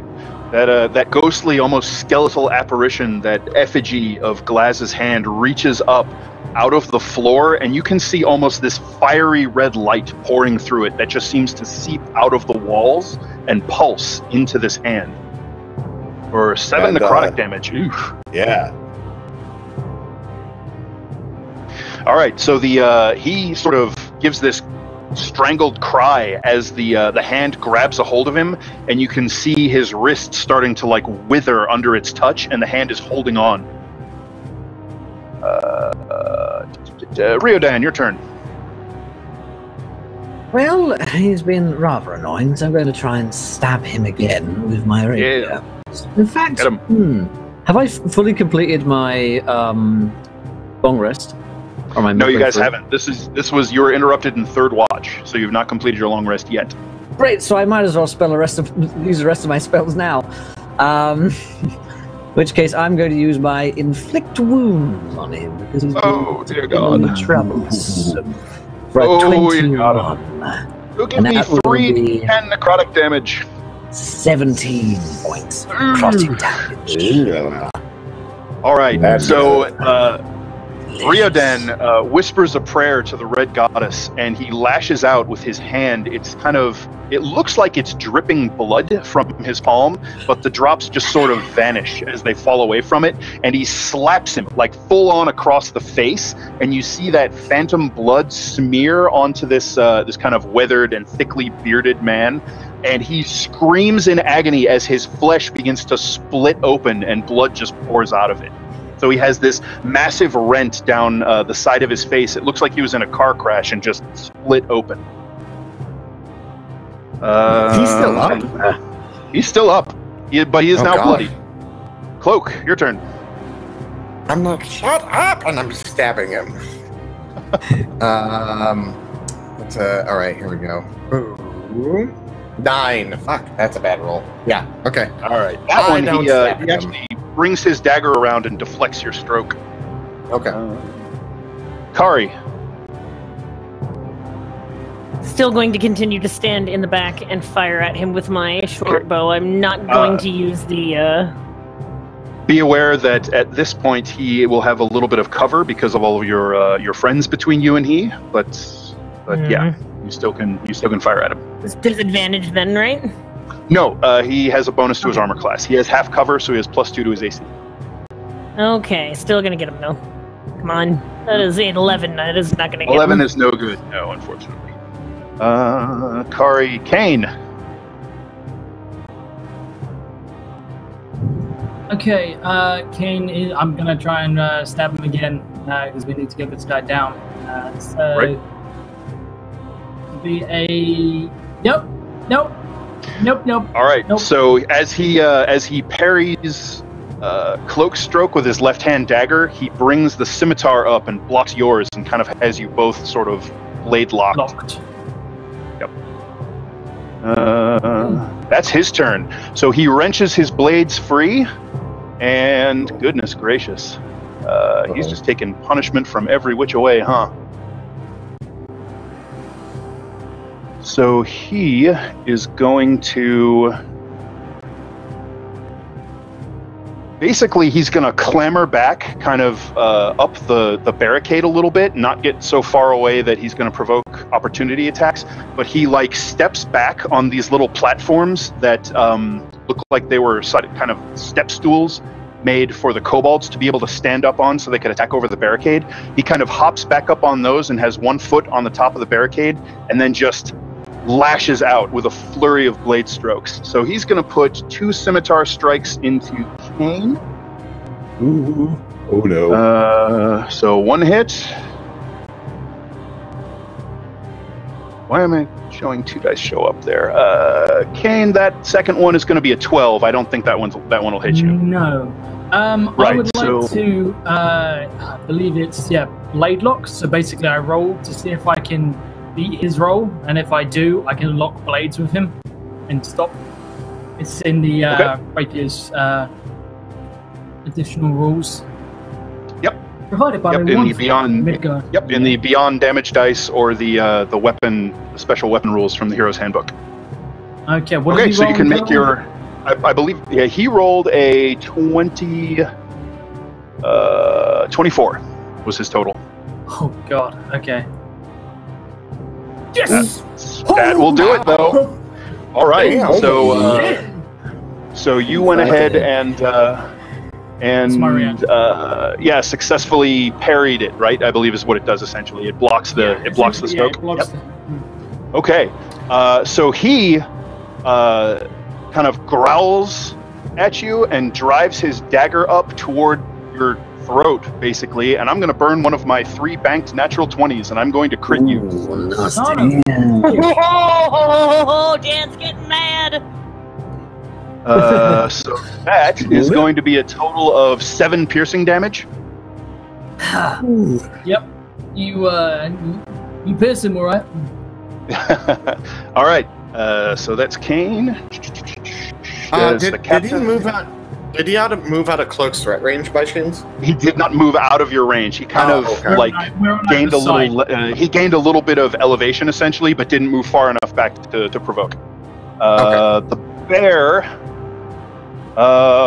is going to let out a terrible roar and barrel forward, but I don't think there's much he can do because he doesn't have reach. It's like a It's like a terrible roar. Yeah, it sounds more like a goat. It's not impressive. So he, like a screaming goat. Yeah. So the bear now is like butted up behind you, Riodan, and it's like snarling, and big ropes of its drool are just sort of splashing across your shoulder as it's trying to gnash closer to get to him, but it can't. You guys are in its way. Puff Puff whines from the back. Yeah, you guys are all gummed up there. Puff Puff will vanish in a spray of golden sparkles, will appear next to him up on the barricade and try to bite him. Go, Puff Puff. Look at him, he's a good puppy dog. That is going to be a total of a 14, which is no good. He just sort of pulls his leg out of the way and avoids the snapping jaws. Glaz, your turn. Having seen sort of this red fiery energy that's been imbuing his chill touch, he is going to... I'm actually not going to tap into it. I'm just going to roll because I don't want to possibly backlash this. So I am just going to roll and going to cast Chromatic Orb doing fire damage, if I can. Okay. 23. That'll get him square in the chest. Damn.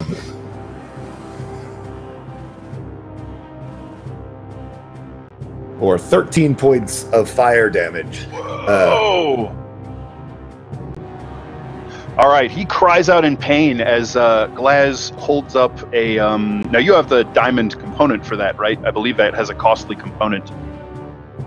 A 50 GP diamond? Yeah, you spin it, yeah. I mean, it's not consumed each time, though. Right, but you have to have one. Have you guys found or have you spent money to buy a 50 gold piece diamond? Because that one is costly. You actually have to have that. You're right, and I have not, so I cannot cast that. I am sorry. I know you guys have found a few gemstones. I don't know if any of those would I don't think we've found a diamond worth that much. Right. So, yeah. Oops. I totally didn't cast that. I lied. Okay. So, I can... I think I can... if you want to prepare a different spell, by the way, go ahead. Well, yeah, because I have Witch Bolt prepared, too. So, I mean, we can do So, we'll just go ahead and use that for your attack. And just change up the damage. Yep, so give me a D12 lightning damage, I believe. D12. Yep, sorry about that. That's okay. So 5 lightning instead. I'm sorry. Right. I should have. That's okay. Had that. Remember, that's a concentration spell because you do some Harry Potter shit where you're like, oh, like shit. Yeah, he's palpatining this poor bastard right now. He's holding out his hands, and these writhing bolts of lightning are just arcing into this guy. Actually, can we have it be again that sort of going through the ley lines? Sure. All right, so he holds his hand out, and lightning lances down from his hand into the stones, and then it runs in this strange pattern along the floor and walls. It looks almost like circuits, and then lances out of the walls into the guy. We have to do this later, Glaz. I want to see this, and I want to take notes. Riodan, your turn. I'm going to stab this man. Yes! And I do so... Dan, do I still need that if I have a focus? Do I still need a diamond if I have a focus? Costly. Okay, for that one. You still need a... If it costs gold, you got to have it.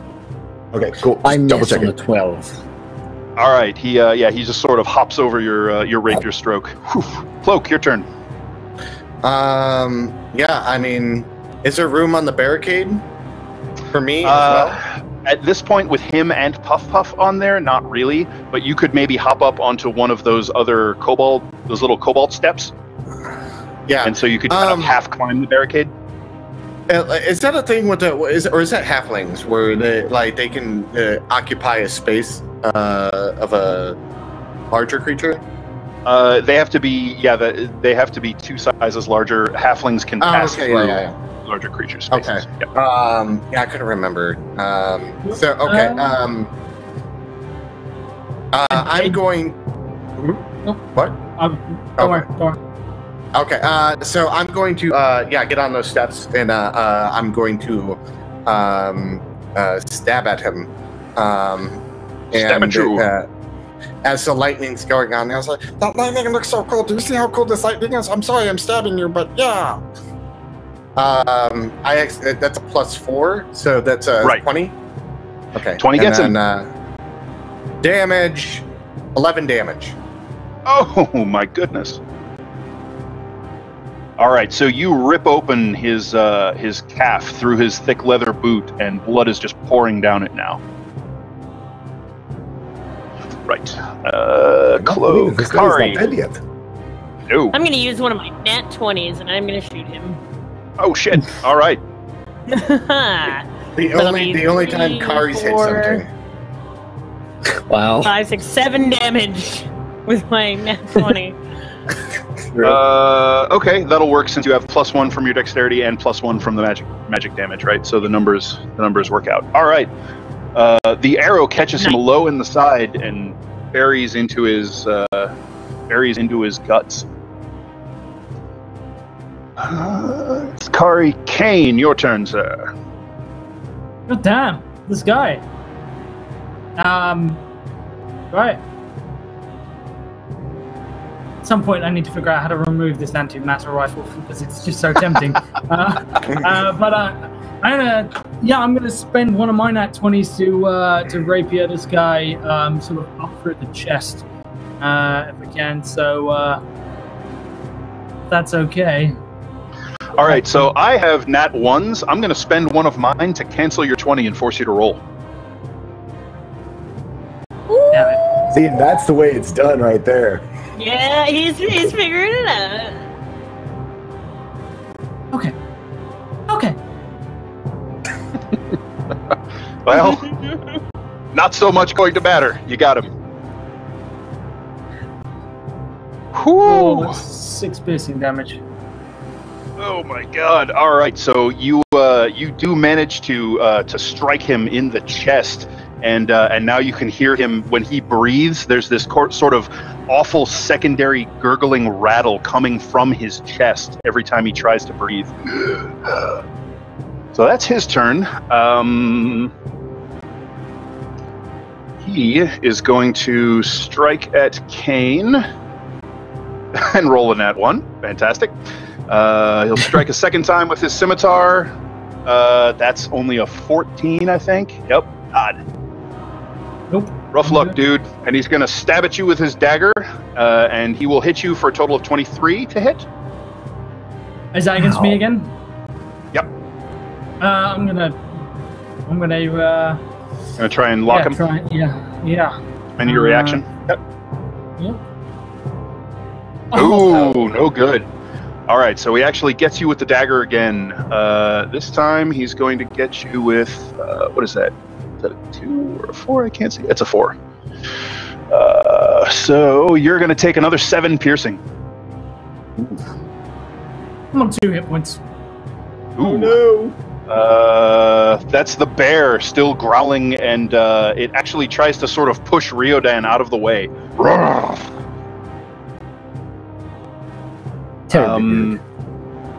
Yeah, so are you going to let the bear like shove past you and like stumble off to the side, or do you want to hold your ground? Yeah. All right, so the bear sort of shoves you out of the way and strikes at this poor bastard with his claws and catches him right on the side of his head. You hear his neck snap, and he just drives him into the barricade.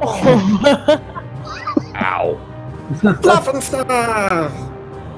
Get him. All right.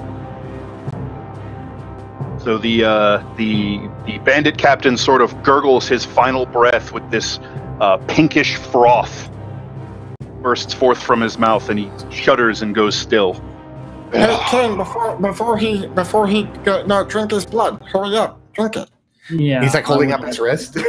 I have but just a few moments. I could cast Spare the Dying on him, and perhaps we could have a bit more information from him. Could you hold him down? I could also do that if I wanted to. Ain't nothing to spare. Do I know, but I could. He is dead, Broken dead. neck. Actually, I He's could. dead. He's completely dead. I'd like to All drink semblance from of life has left him. So you can drink from him, Kane. I don't know if you're down any hit dice. Had you spent any? No, because that's that you can. You can get touched during the other battle. You can recover spent hit dice by drinking a creature's blood. So I don't think that'll help you so much here. Okay. But you guys are, you guys are looking to finish a long rest, which will get you back up to fighting speed. Yeah. Okay. Fantastic. Right. In which case, I'll wait for that. All right. So the din of battle dies away, and yeah. Let's see what he has on him. Buddy. Yes. Okay. I wonder if he was the captain, and if he has a lot of gold. I hope he has a lot of gold, and then we can split it up, and then we can buy all the things. Riordan can go to the fuck house, and maybe pay for the armor that he was going to pay for, and then not going to pay for. And Glass, we can go to the fucking library. We were supposed to go to the library today. Oh, well. I do not think gold really is a good way to barter for things. Well, no, right, what on earth is wrong with you? You're just mad that he did not want to fight for you. Checking the captain over, you find that he has a scimitar, he has 5 daggers, the one belt sheathed at his waist, and then a couple more in like a bandolier, one in his boot, and then one like at the nape of his neck, where he could kind of reach back and draw it from under his shirt and under his armor. He's wearing a suit of studded leather, and he has a belt pouch, kind of a largish one on the side that has 2 buckles instead of like a little thing that ties onto his belt, and it has sort of a heavy rattle when you pick it up. When you crack it open and look inside, you can see that he has 10 platinum pieces in there. That would be 2 platinums for each of us. That's true for each of us. I'm taking. That's See, how can you resist Platinum is a something so perfectly shiny? way to bargain. Gold is useless. Platinum is quite good. Okay, so go turn all your gold into platinum, and then and then start asking for platinum when we take jobs. When they offer us like 5 silver, and you're like, "Oh, I would like 5 platinum," and then they're gonna laugh at your face, and then. Okay. Right. I borrow your bear for a pillow. Hold on. And you see Cloak is taking off the bandolier and like the hidden seats, and he's like putting the daggers on them, and he's like, "Yeah, this is so cool." Oh, and I could be like, yeah. I'm okay. So you're wearing the bandolier cloak, is that what you said? "Oh yeah." All right, so it kind of looks like, when you see like a 6-year-old put on their dad's clothes? It's like this one has his dad's belt sort of slung over his shoulder, because this guy was real beefy, and it's just sort of like flopping and bouncing, and every time he swings around, it just sort of whips in this arc around him. Can I help him fasten it more securely? You will actually have to poke a new hole in the belt of the bandolier to tighten it that small, but yes, you can. I don't tell him what I'm doing. I just come over, grab a dagger, stab it through, and then... Yep. Yeah, you could take one of you have sort of I think the dagger that you keep in your hair is sort of a poignard. It's very long, thin blade, so you can use that and drive it through the leather and create a new hole for it. So then it'll cinch down tight. So now you have a nice new bandolier. And he puts it behind his thing. I use the remaining bit of leather just for a moment to kind of yank him like you would a dog. It's tight, okay? Thank you for your help, Jesus. So you have a little cloak harness. All right, so in the wake of that, you guys can return to your rest and actually complete it successfully. Yay! Oh, hit points. Yep. I have no wounds. And my spells are back. Okay, cool.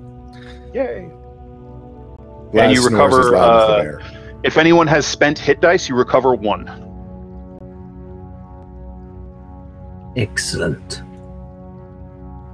1. Oh, okay. Go my and so I have 1 hit dice. Okay, I got it. And so what? Yeah, if you'd spent both of them, you recover half your level in hit dice. Okay.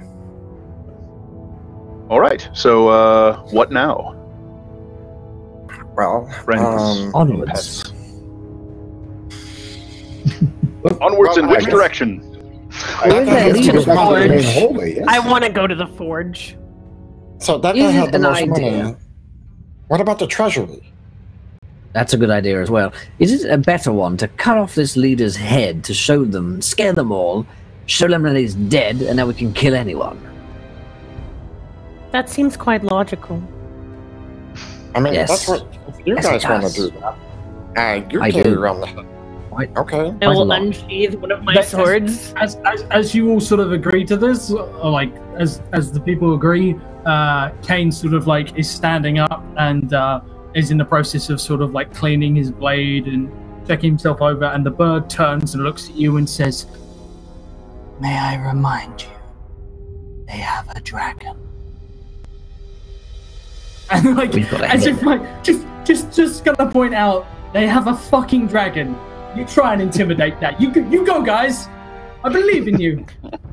Perhaps we could bring the head of this one. If they were controlling the dragon in some way, we could barter with it. Tell them that we are the ones who have given it its freedom.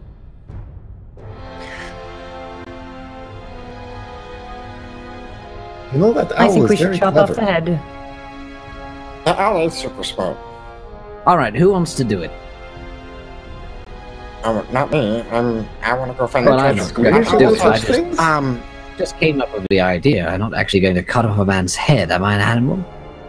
And everyone, as everyone's talking, Cloak attempts to stealth away, which doesn't do well. I don't think he manages to stealth away. Like everyone sees Look, Cloak. where are sort you of, going? Yeah, which way are you headed? I was going to go down the secret entrance into the throne room to peek out the door. And I was like, I'm There you chopping go. the head Class, off. of course. Yeah. Don't separate the party. We want to stay together. There's a dragon. what? The dragon's not in the hallway. Okay, I'm gonna go to the other You know doors that? and like. He Well, I'm might gonna be try the to whole peek. way. I don't know. I'm gonna try to peek through the door as you guys try to behead this person. And I'm go from halfway there. through it. yeah. I was I'm joining you not because carrying I don't it. be squeamers. Good. So yeah, me and Glass are going to the other door, like the buddy cop movie. I watched that- Carrie cut off this head and provide her instructions on how to do so, which are completely useless. Ugh. It's a little bit more off the top. So yeah, this is sort of gruesome business trying to do it with a short sword. It's very want a much bigger not sword. set up. It's very much not set up for this sort of thing. So yeah, you're basically watching her saw her way through this dude's muscular neck, and then you know, trying to deal with the vertebrae when she gets to the neck bone. So it's just kind of a horror show in that barracks room right now. Clay, Just touching. Kane will walk over, like, once she's done most of the messy work, see what a mess she's made of it, and I'm going to literally, like, drag the body over so its neck is against any corner of any piece of stone, and I'm going to curb stomp his spine and just snap his All head right. off, like, as I There's pull up at the same time. There's a And I'm sickening, tearing snap, and the poor bastard's head pops free and rolls over to That's Glaz's how you feet, do it. just staring up at him with this sort of, Oh no, I'm not in the room. I would have vomited.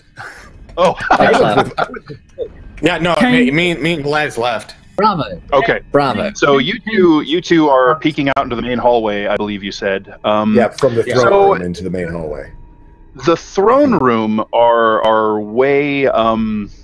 It doesn't have that same feeling that it did the first time you came through. You don't hear any whispers. You don't have that like creepy feeling like there's icy hands just about to grab the back of your neck. It just sort of seems like an old, empty chamber. And you I tell you that Carthen open. is- Oh yeah, sorry. I tell you that Carthen is in that bowl right now. He is not in this Right, room right, anymore. right. I totally believe you, man. I don't, like, it feels so much like it's not as heavy, or like someone's watching you, or purple. That's a lot of Unless things. Carthen is in the owl. Okay, so Cloak, you crack open the door, you look down the main hallway. As you open the door, hot air just sort of rolls into it, noticeably warmer than it was even yesterday before you slept. And you look down the main hallway, and you can see this sort of ruddy light barely managing to peek out in the edges of the double doors. But you don't see anyone else in the hallway. Okay.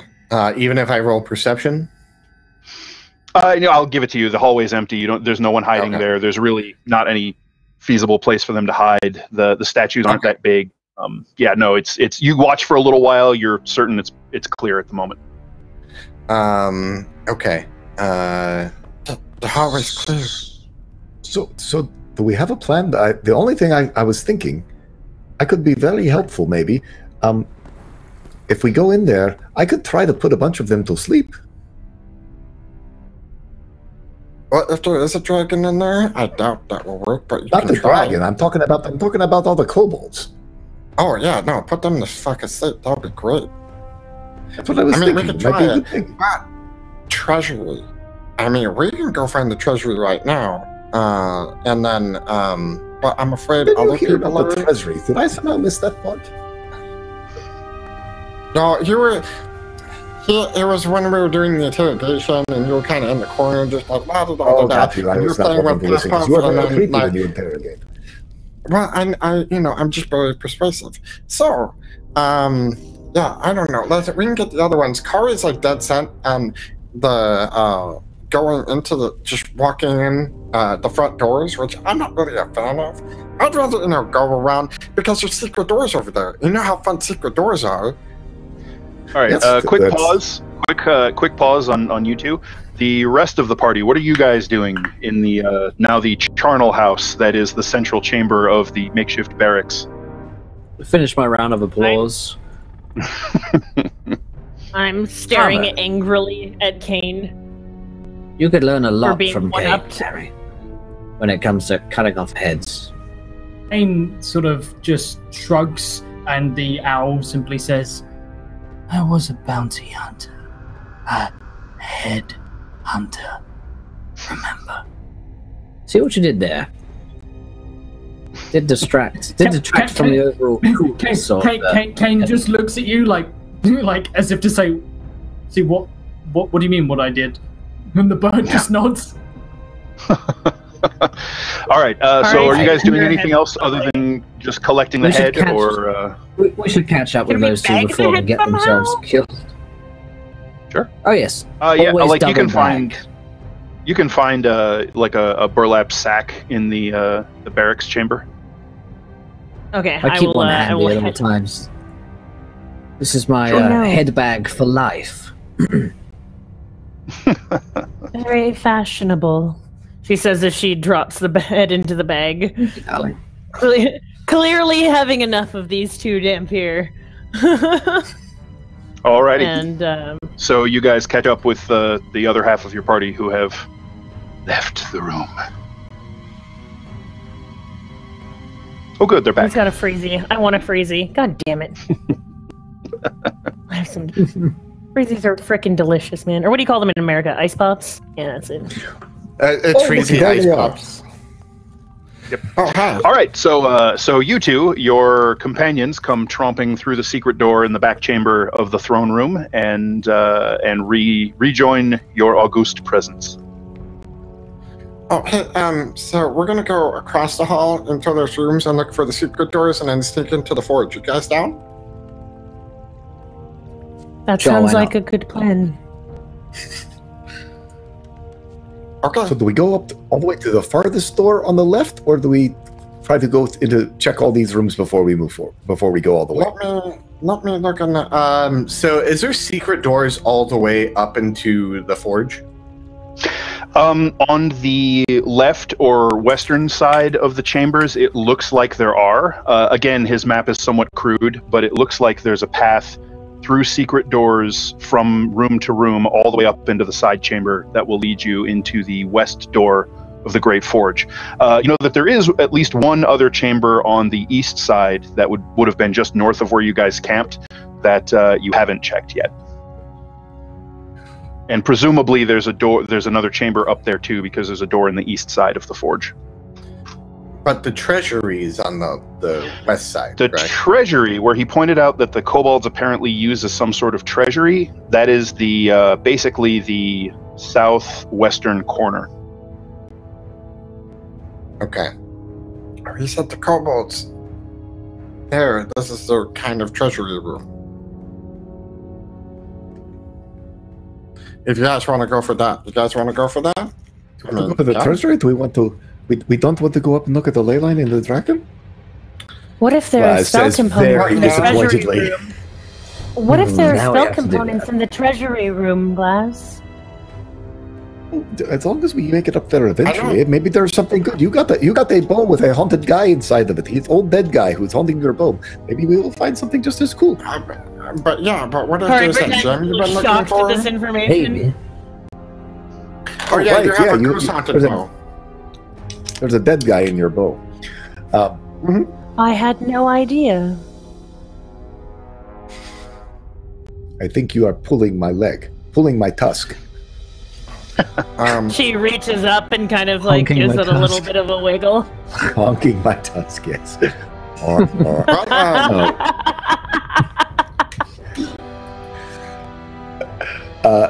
Glaz will take this moment to go ahead and cast Mage Armor on himself because we are doing scary things. And all right, there's a bluish shimmer that sort of settles over Glazishan's shoulders and chest and then vanishes.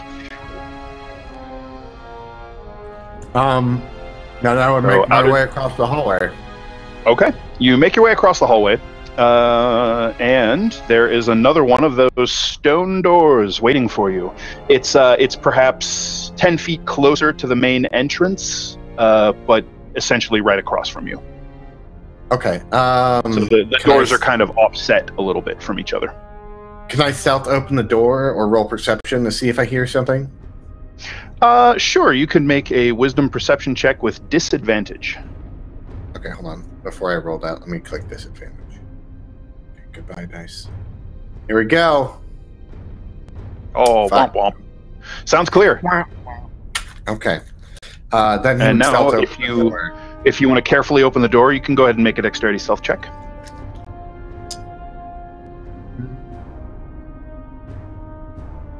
$20. 20. All right. 20. So you manage to carefully pull the door open just enough for you to peek in, and there's just this faintest whisper of sound that doesn't carry more than a foot or two away from the door. So peeking in, you can see that there are crumbled ruins of stone furnishings that once adorned this room, and most of that rubble is just sort of swept up against the north wall. The room itself is about 15 feet deep and then about 20 feet wide. And there are frescoes on this wall showing dwarves entertaining visitors with song, music, and like bowls of food and great tankards and glasses. However, you immediately hear some soft chattering issue forth from inside the room, and as you watch, just this tiny little sliver that you can see through, you see a few kobolds sort of wander into your view past the door, and then what are they doing?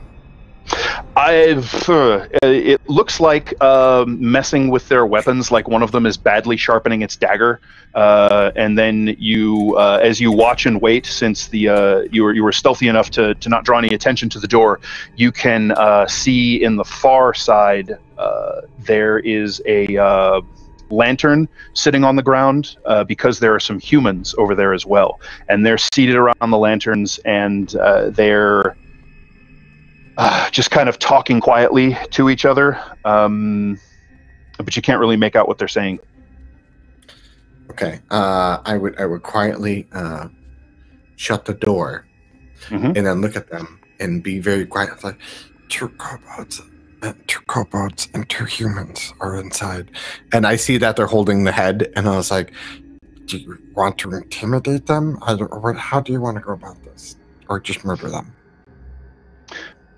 So one thing I will say, Cloak, you're pretty sure there were more people in there than the ones you could see. That's just what you could see in the tiny little sliver of view that you had.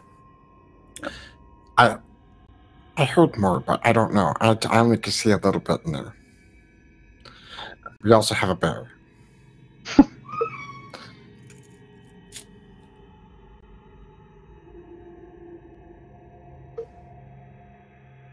So is that hello?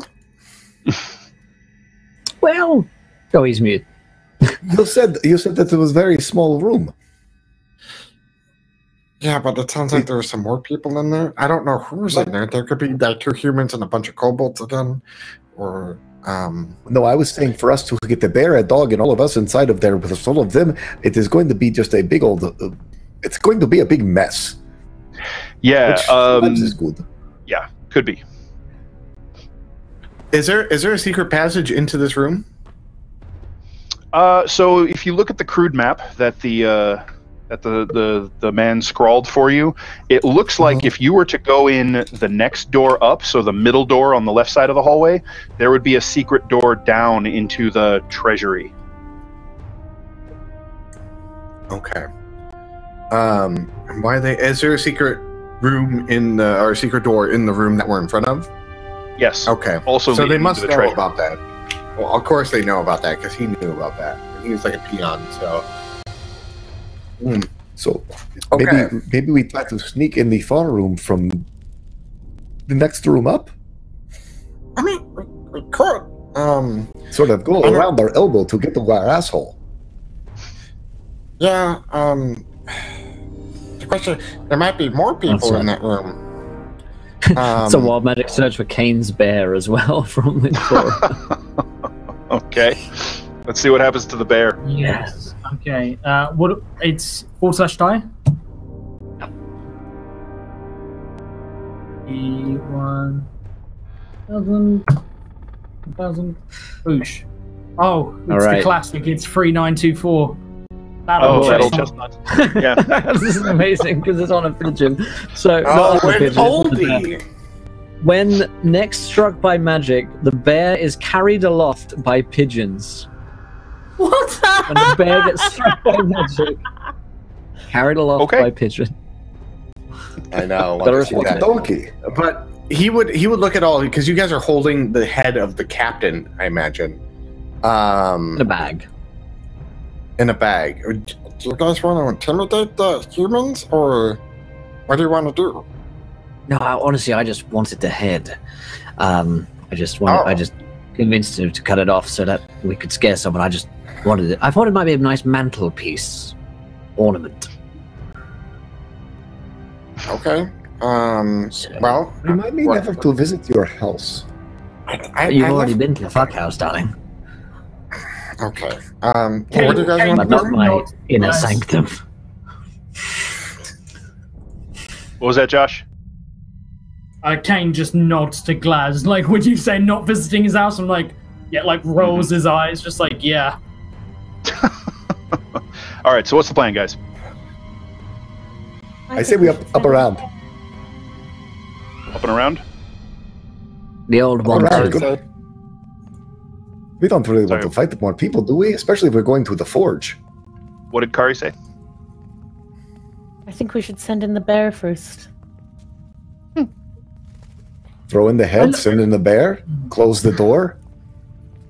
Let nature do what it does. Like that.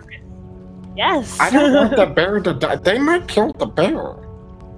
Kane defensively puts his hand against the bear's flank, like having sort of spent quite a lot of time next to the bear, and like scratches it just on its haunches, and is just like shakes his head about sort of carelessly throwing its life away. Cloak would like be like, hold on 1 sec, and then he would go up to the other door and then like try to like also peer in to see if anyone's in the upper room or the room further down the hall. Okay, so you're going to go into the next door up that you think has a secret door into the treasury room. Yeah. So which would be the middle room on the left side. Okay, so you're going to carefully open the door. Go ahead and make me another dexterity stealth check. That's survival. Here we go. 20 again. Ooh, another good roll. All right. So you very carefully open the door and peek in. From the little bit you can see some stone tables and chairs, several of which are cracked and smashed and just sort of lying in these like broken heaps. And you can see at the far side of the chamber what looks like there's these hooks sort of sunk into the wall, and there are like pots and pans hanging from it. It looks like you're in a dining area, possibly with a kitchen. That's all through the crack. Can I roll perception that's here If anyone's like cooking or in there. Inside it is dark, and you don't hear anyone or anything. Okay. I like kind of closed the door again. I was like, guys, I don't think anyone's in this room. We can sneak into the treasury. I have a quick mechanics question for you, Dan. Lay it on me. So, like, ice knife, and I'm just looking at this sort of lower room of the map, that we have. Does ice knife after explodes basically cover 9 squares? Because everything within 5 feet. So if something was in the center of it, ice knife would basically hit anything. So if there's potentially 6 or 7 people in a room that's that small, an ice knife thrown in the middle of it, that's going to hit a lot of them. Yep. I'm all for avoiding the fight, but if we do decide to do that, I could throw a knife in there, let it explode, then just put the bear in there and close the door, and it's bear sickles for everybody. or puffin stuff. I'm just imagining throwing the head into the chamber and the bear running after it, and then closing the door and. Bear sickles. I mean, I wouldn't want to go in there with the bear. Oh no, I think we need to stay up here and make sure no one comes out. I will weaken them all. They all get hit with ice. Get a nice frozen treat for puffin stuff. Okay, so if we want to kill them, I'm all for just going around the last elbow. The bear's been hanging out with Kane, and I just look at Kane. I was like, "That's your call, man." I wouldn't do that to fluff and stuff, but that's me. Kane shrugs, draws his sword, looks at the bear, and Kane just like he's looking at the bear and like having like that moment where he's locking eyes, but the owl turns to all of you and says, "Why one predator when 2 are available?" And Kane turns and just shows his teeth. I'll go in with the bear. Fucking, you can all wait out here. Kari feels challenged by the whole predator statement that he has just made and kind of feels the need to join in the hunt immediately. I will go with you. I mean, okay. And then, Glaz, if you want to throw an ice knife in there, and then me and Riordan can try to sneak up the top way around. Well, I was going to say, yeah, I'm going to just... Quick question. Can Riordan shoot? Do I know? Like, I do have a bow. I have used a short bow before. Okay, in which case, some like... spells as well. Yeah.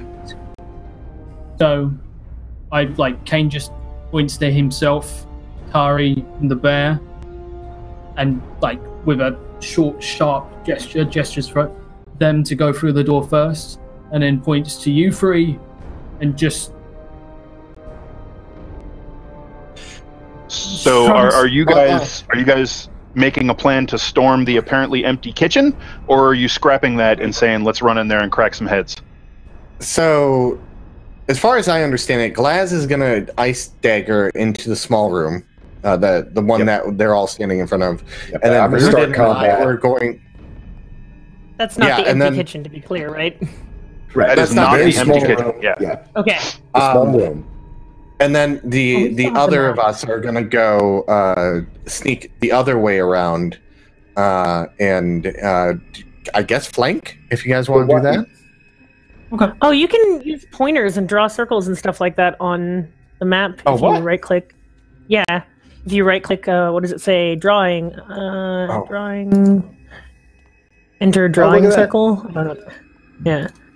But anyway, so I mean, I don't think that we should split the party. If we're going to attack these guys, but I'm just saying, let's go in there and let's go in there with a plan to finish it as quickly and spell conservatively as possible. That's what I'm trying to do, is make it, because we're not going to get another long rest before the forge, I don't think.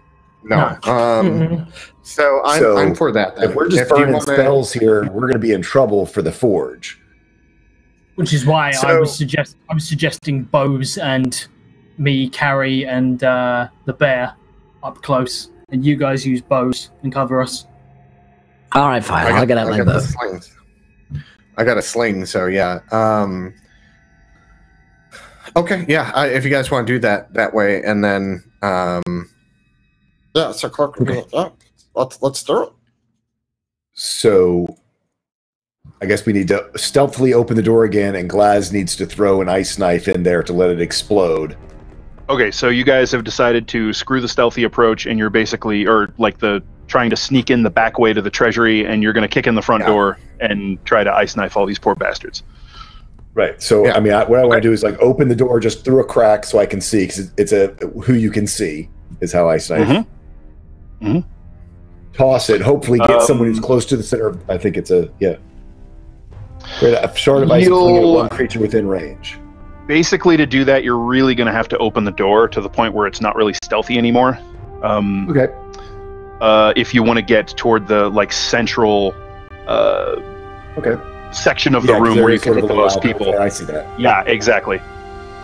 If you just want to find anyone and throw it and hope it works, you can do that much more carefully. I think because again, you get 60 feet of movement. Glaz will basically take a step in, throw, back the heck out, let the bear follow right in. Can we still try to get the jump of? So, how we do this? When you throw in, they have to disperse, because that's what happens when you get shot at in the center. They're gonna disperse outwards. Like Kane will signal for Carrie, the bear, and him to all go down the right side. If we kill one side of them and the guys at range fire entirely on the other side, that's the easiest way to just absolutely cause hell. I think it's like kind of SWAT team. Someone slams open the door. Glaz goes in, shoots his ice knife, sneaks back, then zips back around outside into the hall. It's like then the team jump. The team Glaz is like all set with his ice knife ready to go. 007. All right. Go. Let's have you guys make me a group stealth check to see if you can get the drop on these guys, and then we'll roll initiative, which will screw up absolutely every plan ever. Every plan ever. Oh, I'm not doing well. Yeah, I was gonna say, watch Glaz roll a 1 on this. Good thing I'm up by the other door. 6. Oh, there we go. It's a 16 for Glaz. A 23 for Kane. All right. 18 for Riodan. That's me. So I see 18, 16, 6, 23, 7. and that 3 should have a modifier, 7. All right, so the 6. So the 6 and the 7 are going to get tossed out, and your guys' stealth result is a 16. So you will, in fact, get the drop on that entire room worth of D-bags. Woo! An entire room worth of D-bags. That's literally my dream. And now initiative, right? To see how this, now we got so let's one.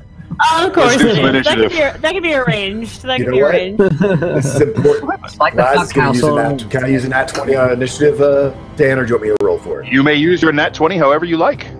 I'm gonna roll use my nat 20 in order for Glaz to not screw this up. For once, he's not going to be the big dumb Fulton who messes up the plan. Okay. All right. So I'll use a 20 on my initiative. So I have an 18. And ooh, good initiative for my guys. Let's see if they live the round.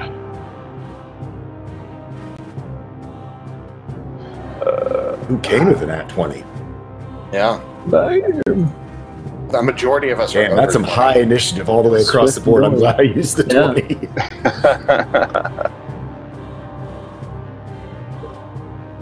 All right, so who's over 20? I know we got a couple of them.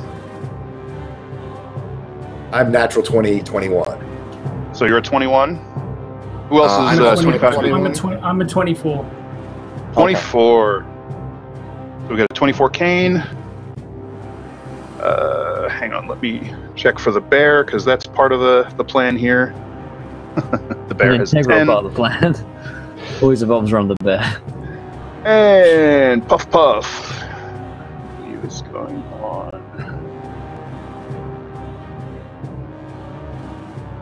13. All right, so 24 Kane, 21 Glaz. Anybody else over 20? Me? Nope. All right, cool. All right, 20. So 20 to 15. Who else we got? Got an 18. I'm 18. All right. Kane, Riodan and Kari are both 18. Yes. Who would like to go first? Yeah, ladies first. I will go. What? Okay, fine. Wait, what? Kari first. Riodan. I will go. All right. No. I Never 16, 15 to 10. 10 to 5. Where's Cloak in all this? I'm 21. Oh, okay, I missed that in the hullabaloo. Oh, okay. So Glaz is going to go 21, but before. Oh my god. Sorry. Pretty good. I'm good. I spelled Everybody water alive? on my computer. I'm good. No! Don't joke about that here. Don't joke about that here. Yeah. That's Your panini maker doing okay, Will? Hey, AI has made at least 3 paninis since we started this game. I'm happy with it. The panini output is All right, particularly so It's just first up is Kane on 24. Okay. I'm gonna wait until the ice knife goes in. So All right, so do you want to maybe like? So are you planning to go? You can't hold your whole turn. You can ready to use your movement or an action.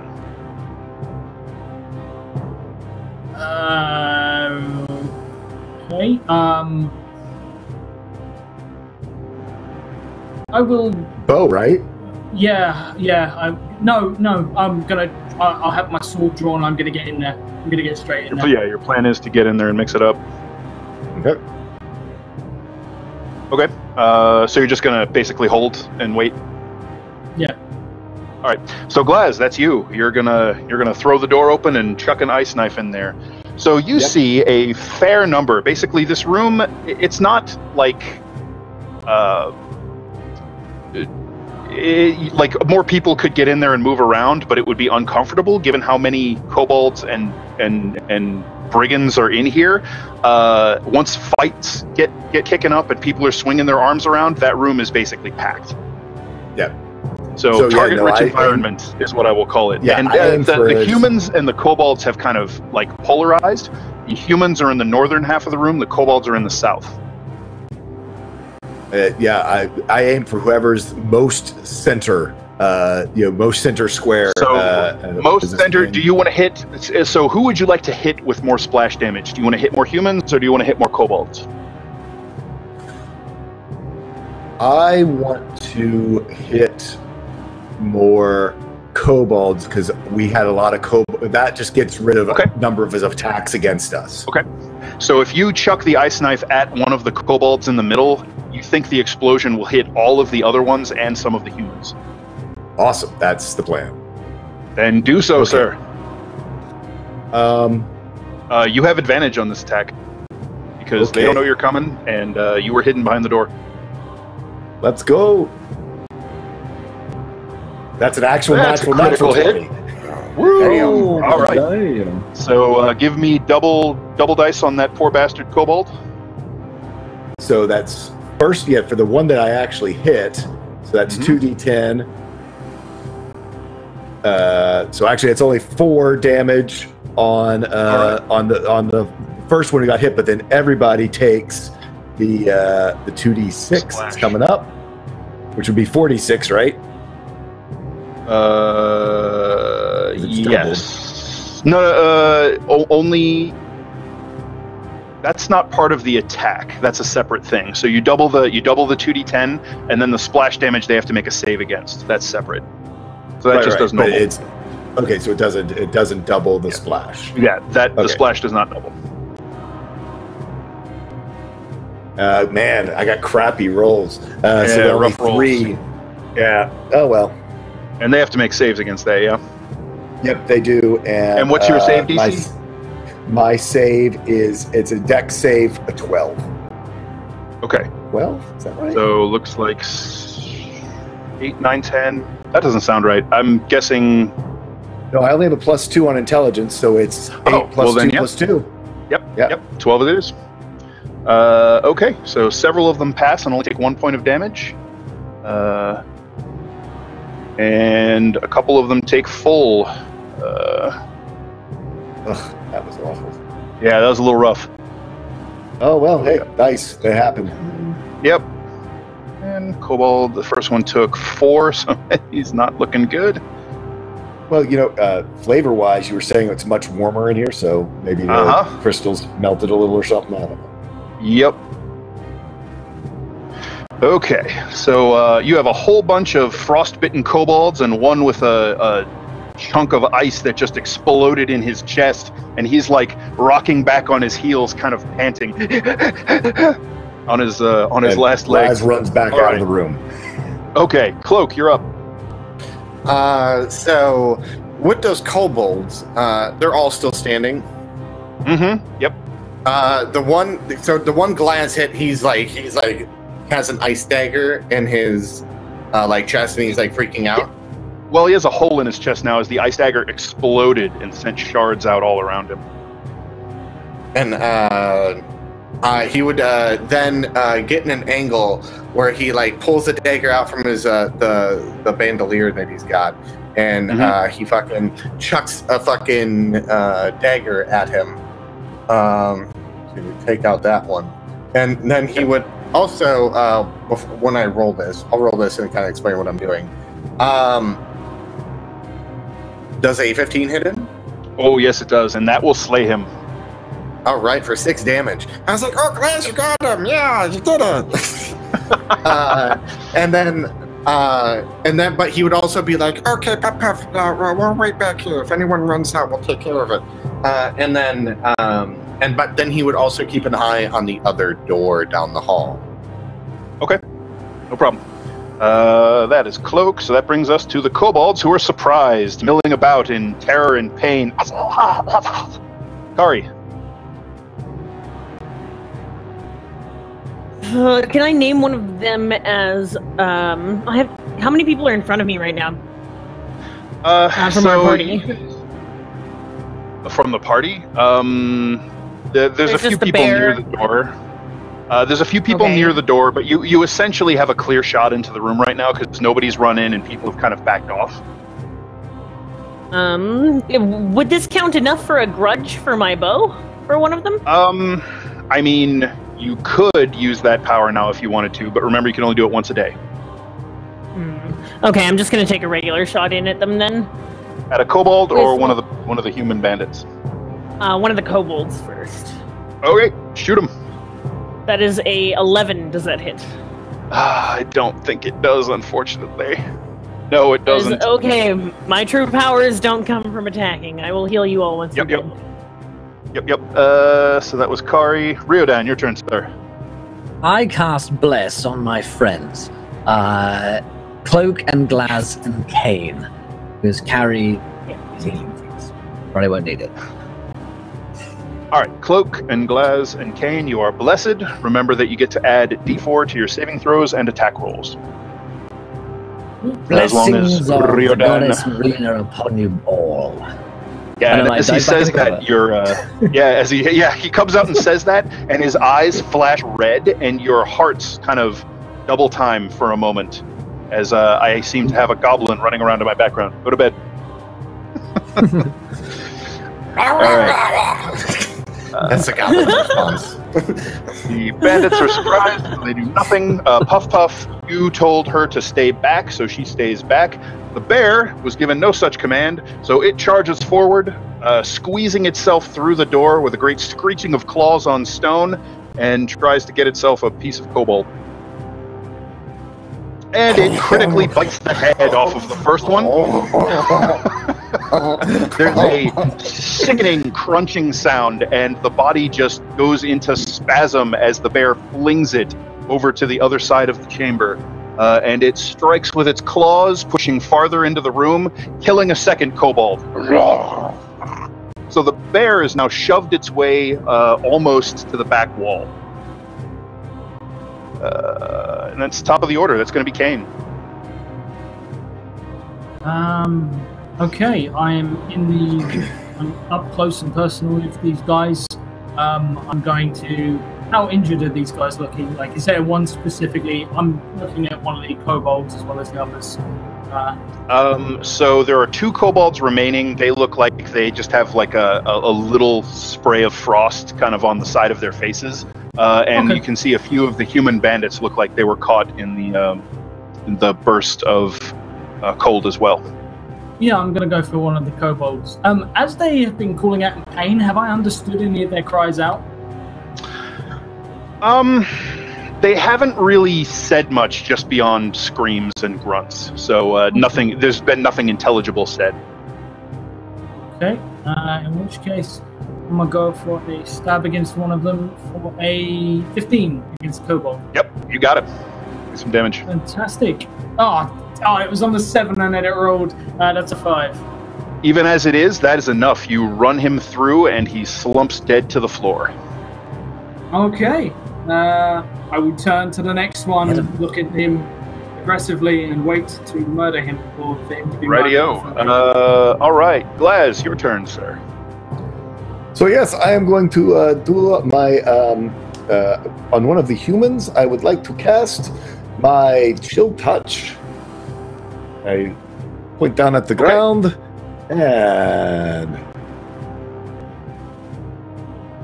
that is an 11. D4. You get a D4 to that.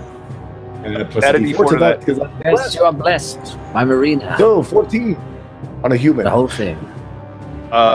Thanks to the blessings of Morena, you do indeed manage to reach up with the energies of the ley line and strike at the life of this bandit. Go ahead and give me some damage. Damage. I say with an 8, can you say blood comes like it's almost like blood comes out of the hand out of the ground this time since Morena gave it to helps me out. Yes.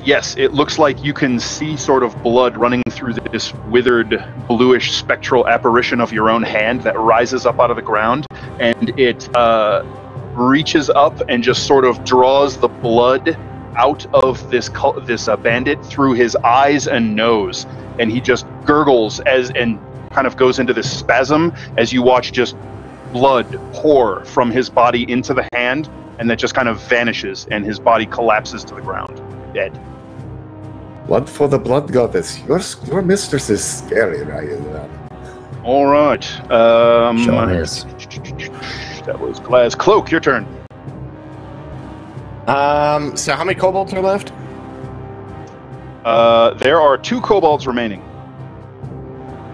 And I probably can't see them because of the bear. Is like you could move into the room, like you can kind of see where the bear shoved them. The bear is kind of in the back corner now, and the kobolds are sort of sprawling and pushed up against, kind of invading the human space on the other side of the room now. And there are just corpses littering the path that the bear took. And there's about 3 humans left, correct? There are 4 humans left. Okay. All right. So he would stay out there because he doesn't know if anyone's going to come bursting out of the other doors. So he wants to have everyone's like 6. So he'd be like, touch, and then he would throw a dagger at one of the humans. Throw a dagger. I'm throwing a dagger. Does a 13? Wait. 15. Wait a minute. There it is. Yes, a 15. Your blade strikes true. Give me some damage, please. Are you firing at a wounded one or a fresh one? Wounded. Wounded. Always wounded. 5 damage. 5 damage to a wounded one. All right. The dagger buries itself into his shoulder, and he cries out in pain, and his blood begins to run down the front of his tunic. I want that back. That's Cloak. That is all right. The kobolds manage to recover their wits, and they begin chattering in Draconic. Kane, you don't understand them. It's just and means nothing to you. Interesting. So we're gonna have 2 rolls with advantage, thanks to Pack Tactiques. That doesn't. All right, that doesn't work. Okay, so we'll call that one hit. All right, 2 hits on the bear. So, oof. The bear takes about 10 points of damage as the kobolds begin methodically sinking their daggers up into its belly and sides, and it bellows in pain. That's the kobolds. Kari. I am shooting one of those kobolds for certain. Blink them. No, that one. That's the one I need. There's a 14 hit. 14 gets him. Yes, finally. 6 damage. Go, Kari, go. Your arrow takes him just behind the ear, and he spins down to the blood-soaked stones, dead. All right, Kari, Riodan. I'm going to shoot one of them. Drawing your own bow now? Drawing my own bow. Why not? I deserve this. And, let's see. Can I see a human from where I'm standing? At this point, if you step into the doorway, you'll be able to see a human. Sure. I'll step into the doorway and pop up a shot with a 19. That'll get him. 2. 8 points of damage. Did you want to shoot the one that Cloak just stuck a dagger into, or a different one? Yeah. Let's do the one. All right. I forgot trained. Cloak didn't drop that one, so you can actually see him from the doorway, and that will be enough to kill him. Your arrow takes him in the chest, and he slumps backwards, clawing at the shaft before he goes still. Bandits. So there are a total of 5 bandits remaining. 2 in the front are going to draw scimitars. One is going to strike at the bear and miss. The other one is going to slash at Kane, and he's going to hit you, Kane. I'd like to parry. All right, make your opposed attack rolls there. You're looking for a 20. A 20? Yep. I see your 20. Ooh, and raise me a 10. Sail over me. That won't do. So you're going to get struck by the scimitar. You take a glancing slash for 6 slashing damage. Nice. So then 3 of the remaining ones are going to draw crossbows. One is going to shoot at the bear. Ooh, critting the bear. Oh no! For 8 damage. Take him home. It hasn't been affected by a spell yet. I cast a spell on him. Another one's going to shoot the bear because they're terrified of this thing, but it just sort of like gets lodged in his fur and hide, and the bear doesn't even seem to notice it. The last one is going to take a shot at probably at Riodan. Rude, honestly. Oof. That's only an 8, so it kind of clatters off the door frame as you duck back. All right, that's the bandits. Puff Puff. You still holding Puff Puff back? Cloak? Yeah, there's too many, and I'm still watching the door. Because if anyone comes bursting out that door, Cloak's going to be up in their grill. Okay. So, which door? The kitchen door, essentially? Yeah. Okay. Yeah. Any door down the hallway? Okay. Still, sure. I think it's. It's only been 12 seconds, so. Yeah, you can see the entire hallway. So I will let you know if anyone shows up down there. All right, the bear bites the kobold in front of him, and you hear his ribs crush, and blood streams across the bear's muzzle. And then it turns and rakes its claws down at one of the bandits.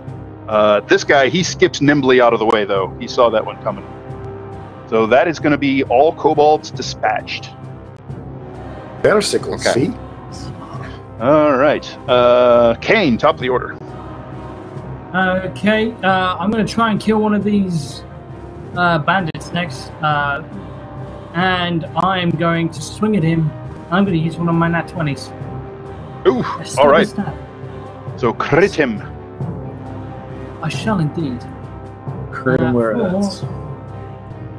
For that, plus a extra 7, so 14 damage. All right, so as he's recovering from his mighty slash that caught you across the arm and across your ribs, you just sort of step in and step with him, and you run your blade through his ribs, and he stiffens and gasps as it punches through both lungs and his heart, and he slumps off your blade dead when you withdraw the sword. Good. So there are 3 bandits remaining. Glaz, your turn. Glaz will again poke his head in just enough so he can see someone to do chill touch and then dive back around the corner again. If there's one looking wounded, I'll go for one that's looking wounded. If they all are, there are only there are only 3 left, and they all look fresh. Okay. Have to be in that 20. Oh, that's another critical hit. You guys are on fire tonight. All right, give me a 2d8 necrotic damage. So that'd be 9 points of necrotic. Ugh. As the hand reaches up. The hand reaches up, and you can see this guy's skin starts to turn gray and almost leathery and starts to wither and wrinkle, but he is still alive, if only barely. Oof. Gruesome, isn't this it, folks? ley line is really helping out my magic here. Cloak, your turn. As Glaz is like talking about that, I'm like, oh, that's cool, and I'm throwing another dagger at the one he just attacked. Yeah, I try to look cool, but let's see with the blessing. A 9. No, unfortunately. It's a great chaotic welter of blades and paws in there, and your dagger just sort of gets swatted out of the air by somebody's backswing. Yeah, and then I would just look at Glaz and say, okay, what we learned just now is that when you try to act cool with the bandolier and turn your dagger, look at your target, don't just throw aimlessly into a room. That is probably a very good advice. Kari, it's your turn. Together. Marking off another arrow on my sheet, and I'm going to shoot the person whose skin is changing to that gray pallid color. Does a 17 hit? It does. It does indeed. All right, I'm gonna do a big 4 damage with the +1 with the bow. Sorry, that is sufficient, and you put an arrow through his left eye. All right. Riodan, your turn. How many of these guys are left? 2. There are 2 human bandits left, and now bodies are just littering the floor in there now. I gotta. You know what? No. No way, I'm just gonna kill him. I shoot at one of them.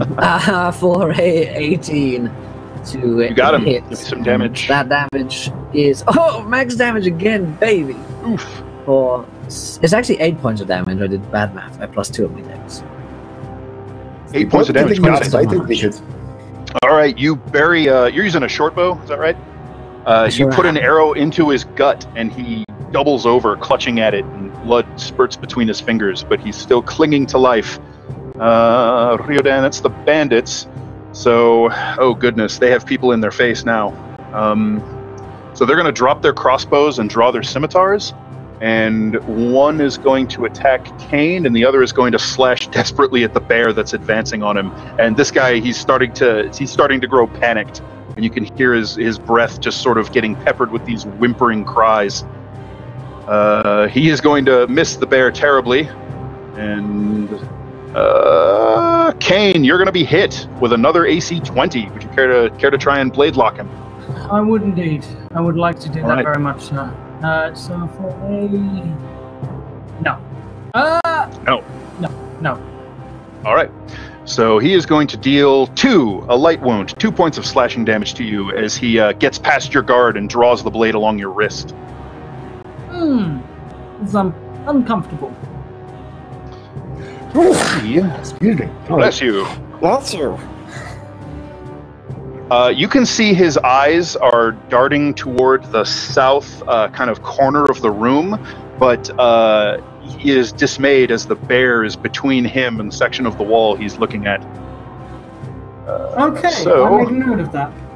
Puff Puff, still holding the dog back? Yeah, we're holding back. Okay.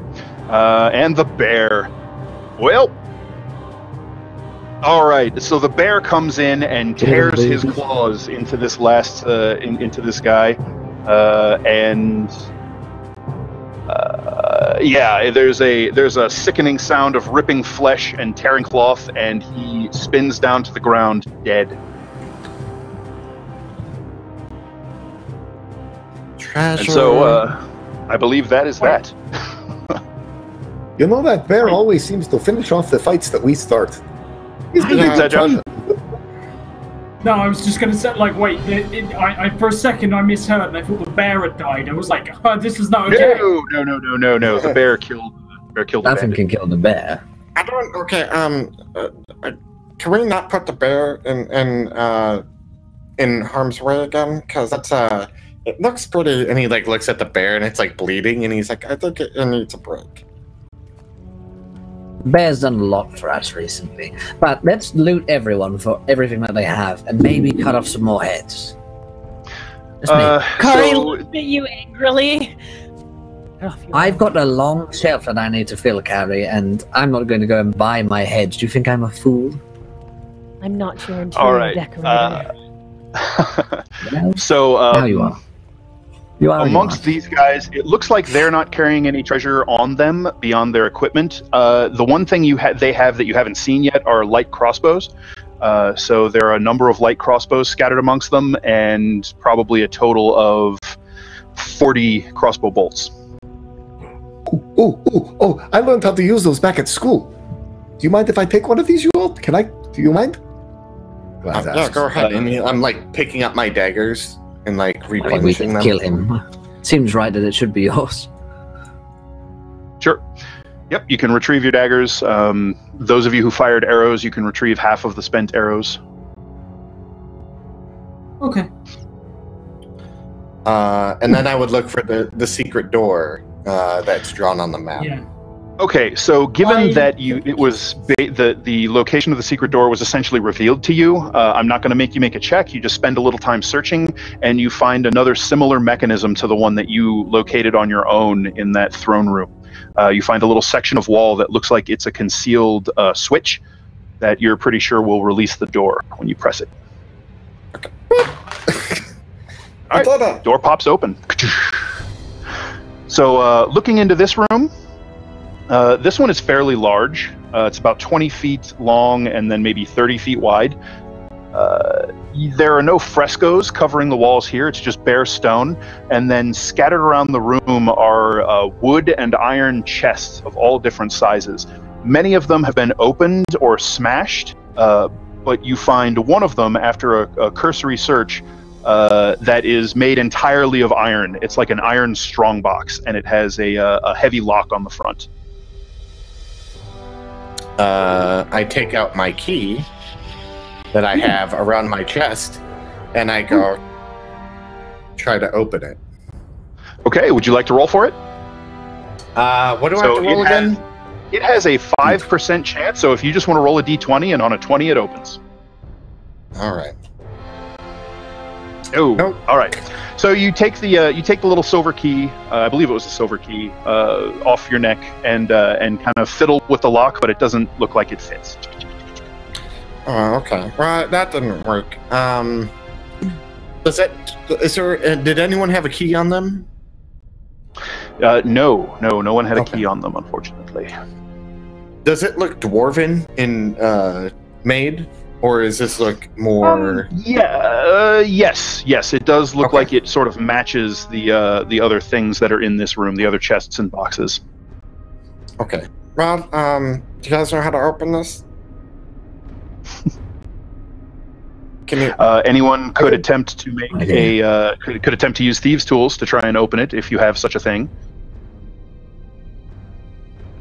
or you could try the more direct route. Yes. Sorry, yes, I believe I have them. Sorry, I was muted. Did you? Yes.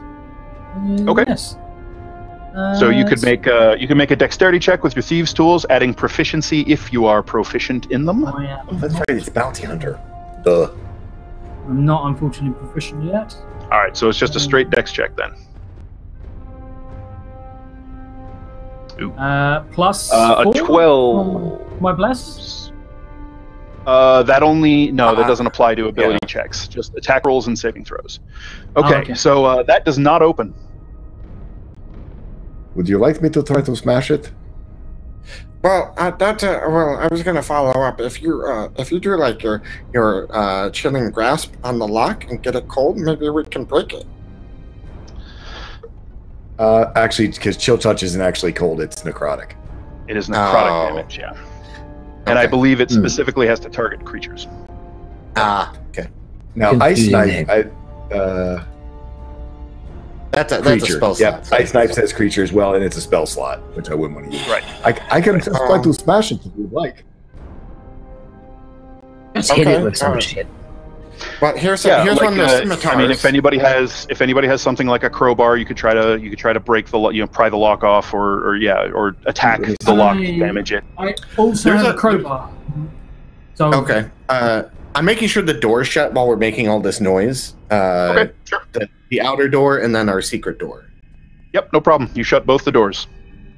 Okay. Okay, so you want to try and bust the lock open, Kane? yeah, if that's okay. And using a crowbar, you can make a strength check with advantage.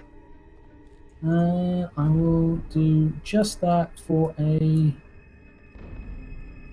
18. 18. So you're prying at it, and you can hear like a groaning sort of ping as you're getting some give to the bracket that holds the lock on, but it doesn't give, at least not yet. I offer it to Glaz, as Glaz is pretty strong. Yeah, I mean, if you then I'll do the strength check again. Do I have advantage using the crowbar as well? Yep, the crowbar gives you advantage. Yep.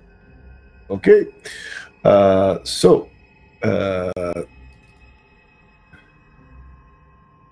only a 15. No, it's not given. This is a sturdy box. Anybody else care to give it a try, or do you want to try something else? Step aside, everyone. Step aside. My mind fails. Let me Try this, and then like Cloak is like probably like a good amount of size of him, so he's got like the crowbar in, and it's like 2 feet on the thing, and he's like pulling on it. Mm-hmm. No. Nope. The lock is just sort of clattering. Okay, I lied. I'm not that strong.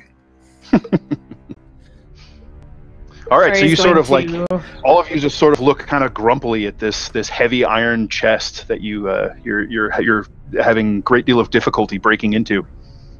Can I give it a try? Sure. Yeah. Anyone can give it a try. I'm gonna use my net 20. Okay. Oh, look at you. And I'm gonna make I it look like when you're trying to get mom to like open the jar for everybody and fails. I'm just gonna be like, Were you gonna say something, Will? I could have done that if I'd wanted to, of course. Oh, Whenever sure. Carrie does anything, All right, so And you he's burn like, your net 20, cleric. and so Carrie comes over and just kind of takes the crowbar from Cloak, sets the forked end of it on the bracket by the lock, and just kicks it once, and there's a ping as the bracket breaks open, and the lock, still locked, kind of goes clattering across the room. 2 kills. I think we 1 loosened it for her. Glass crosses his arm and pouts. Aww. All right. Okay, so you have a now unlocked strongbox. What's in it? All right, Carrie, you pop it open. Yeah. I was gonna say I want to run perception on it to make sure it's not booby trapped. Tia, you Mimic said what's in it? creepy, You popping it open? Yep. Okay. Don't eat me. Don't eat me. So Don't eat me. as you pull the heavy lid open, you can hear a click and then a crushing sound of glass, and then this yellowish vapor billows out of the box and very quickly spreads throughout the room. I need everyone to make a DC 10 Constitution saving throw. And I'll go ahead and say the bless is still active at the tail end of its duration, so everyone who is blessed can add a D4 to that. Oh, I do not make it. Hold on. I have a blessing that may save my the blessing just saves me. Okay. Same here. 16. It's another crit for Carrie with from a 10 Ben as because well. the bless. Ooh. All right. Thank you for the donation, Ben. All right, so everybody keep track. Did I tell you that it was DC 10? So Glass with a Alright. 10. So everybody who failed takes 9 points of poison damage. Everyone who succeeded takes 4. What was the DC, sorry? Is Carrie 10. still DC up? 10. Oh, I am, but I am coughing and like blood is coming out, I imagine. And I catch Carrie completely ruining her moment of looking like a badass as she cracks this open like a boss and immediately poisons herself. Kane will come to her rescue. Just because I know it will infuriate her. No! Puff Puff is going to fail her saving throw, as is the bear. Ooh, No. So the bear takes 9. The bear begins coughing up this kind of yellowish foam. I And would you can like see to its, cast you can Cure see Wounds some on of the its bear. muscles. Out. You can see some of its muscles are involuntarily quivering. I'm going to cast Cure Wounds on the bear. Okay, go ahead and cast a quick Cure Wounds. Checking the time. We can wrap up once you guys handle your logistics, and we'll loot the chest. Okay. I All right, so myself that's- for 1. Remember to add your wisdom bonus. Yeah. I heal him for 9. How's Okay. Puff Puff looking with that poison? I don't know how many Puff Puff points Puff Puff has. Puff Puff was looking unhurt before the poison, so she's not happy, but she doesn't look terribly worse for wear. Yeah. Yeah, I think we're gonna keep the animals out of that battle because they're looking pretty beat up, and we should. If there's a dragon in there, I don't want them to die. We need to save our spells. Okay, so inside the chest, you can see the bluish gleam of silver coins and glitter of gemstones. Ooh, is there a diamond there? Okay, so inside you find a total of 500 silver pieces. There are 5 gems, 2 diamonds. Each of them is worth 50 gold. Yay! So one of those will work for your spell component. The remaining 3 50 gold piece gems are a sapphire, a faceted carnelian, a very large one, and a blue spinel. Kind of digging through as you're gathering the coins, you find 2 small vials of liquid. One of them you guys immediately recognize as the thin red liquid is a potion of healing. The other one you're not so sure about. You think you might be able to sample it and figure it out, but it does have a distinctive look, if I recall. I will describe it to you in a moment. Can I roll Arcana on it if we were doing that this session? You can just kind of examine it and like take a tiny taste of the potion and determine its function that way. Okay. So it's okay. So when you look at the potion, it's separated into gray, silver, and brown layers that kind of look like bands of stone in an eroded rock wall, if you know what I'm talking about. Sort of like layers of sediment or stone. And as you shake it, they kind of mix and then resettle into layers. Okay. You can examine it, maybe take a little taste of it. It is a potion of climbing. Okay. Okay, well, this one helped you climb. Save it. And then he would kind of like grab it, and he like holds up the diamond at glass. He's like, "Look, I could use one of those if no one else wants it. It looks like there are 5 gems, so we can each have one, and we can each have 100 silver. It'll be a wonderful thing." Okay. I mean, Kari, Yep, so, for note healing down all that of you us, have do you a want the other diamond. diamond? I have no need of such things. Okay, Should go to and it's Glass. gone. Glass has one. There were 2. He, There was 2 of them. You want the other one? no, All I have right, no need so of such things.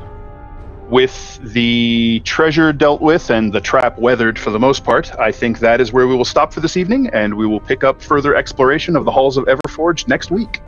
Awesome! Awesome. Yes. Woohoo! Nice. Thank you very much, Well, guys.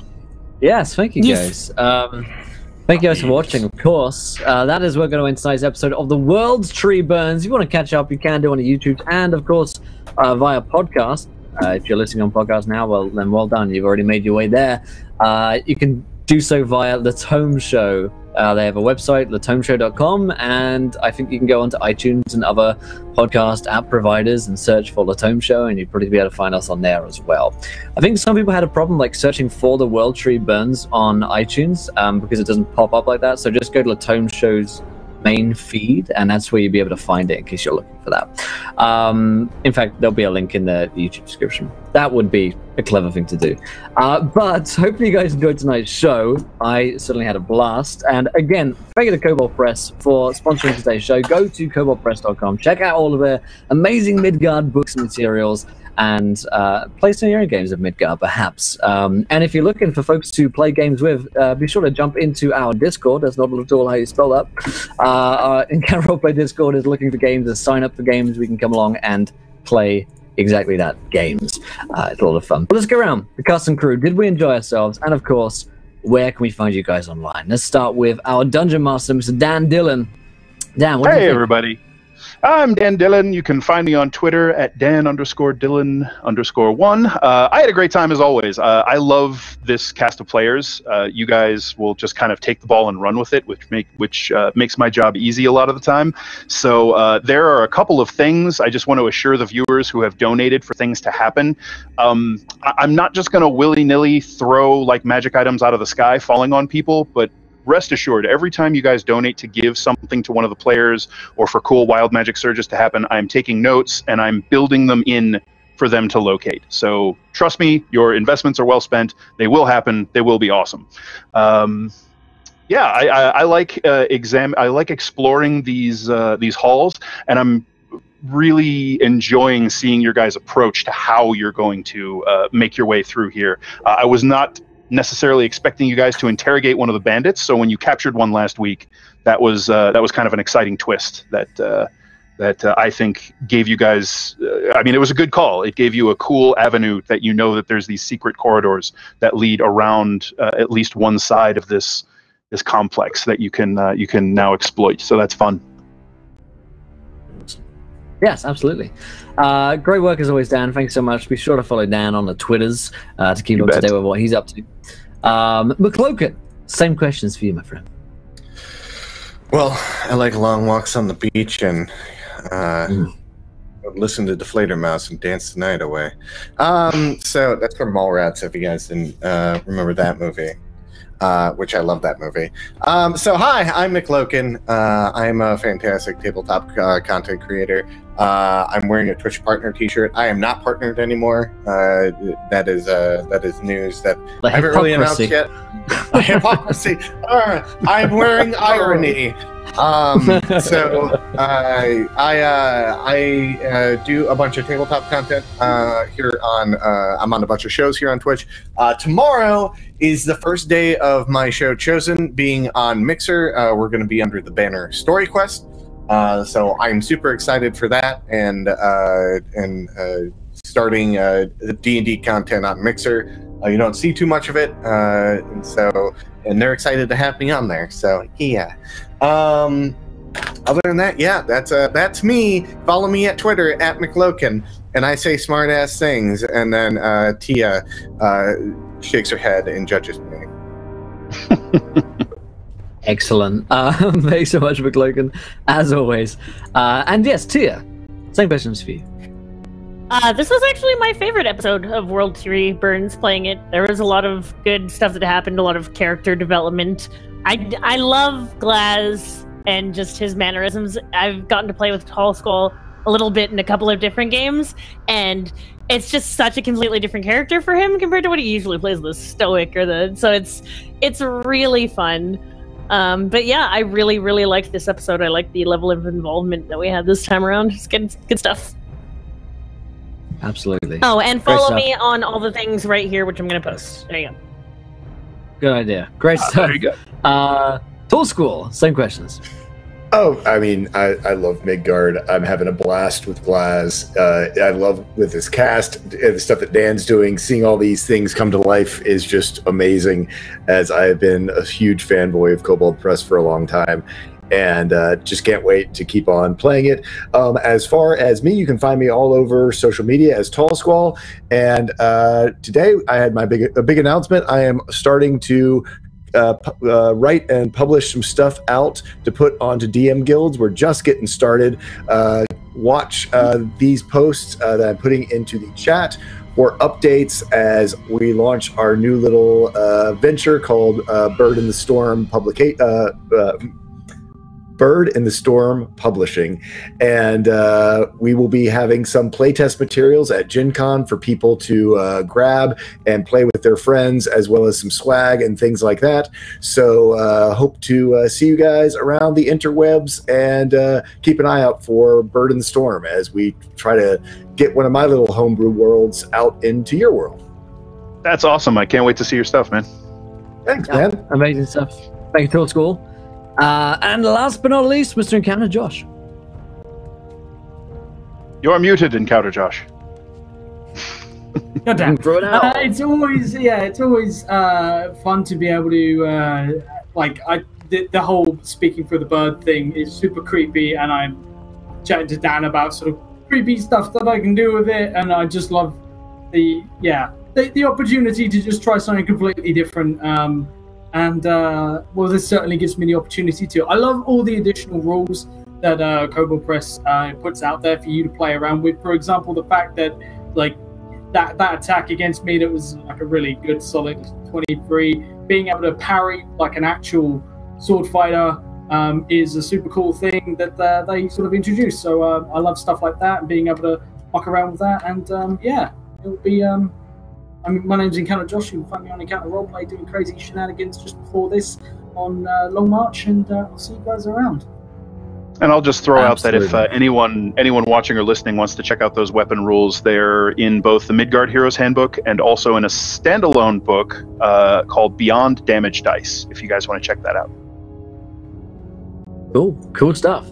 I'll link you guys here to koboldpress.com. Again, definitely check them out. And of course, big thank yous go to both Fantasy Grounds and whaling.games.co.uk for sponsoring the shows.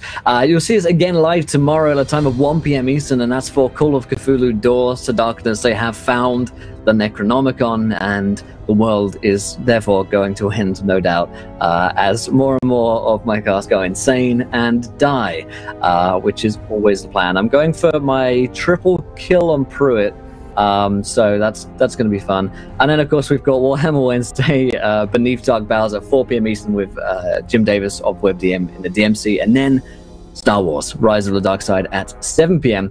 Although I'll be on Save or Dice, and during that time we will be playing, in fact, with the bad boy Grant himself, who will be joining us in the DMC as a special one-shot guest star on Save or Dice tomorrow at 7. So nice. I'll see you guys there for that, and like we've been saying, join us in the Discord to chat about all of the different shows that are going on, to be nerdy and to enjoy nerdy shit. But until next time, my friends, try not to roll too many nat ones, because in fact we've been rolling nat 20s all fucking day. We don't give a shit. You can roll them. Good night, everyone.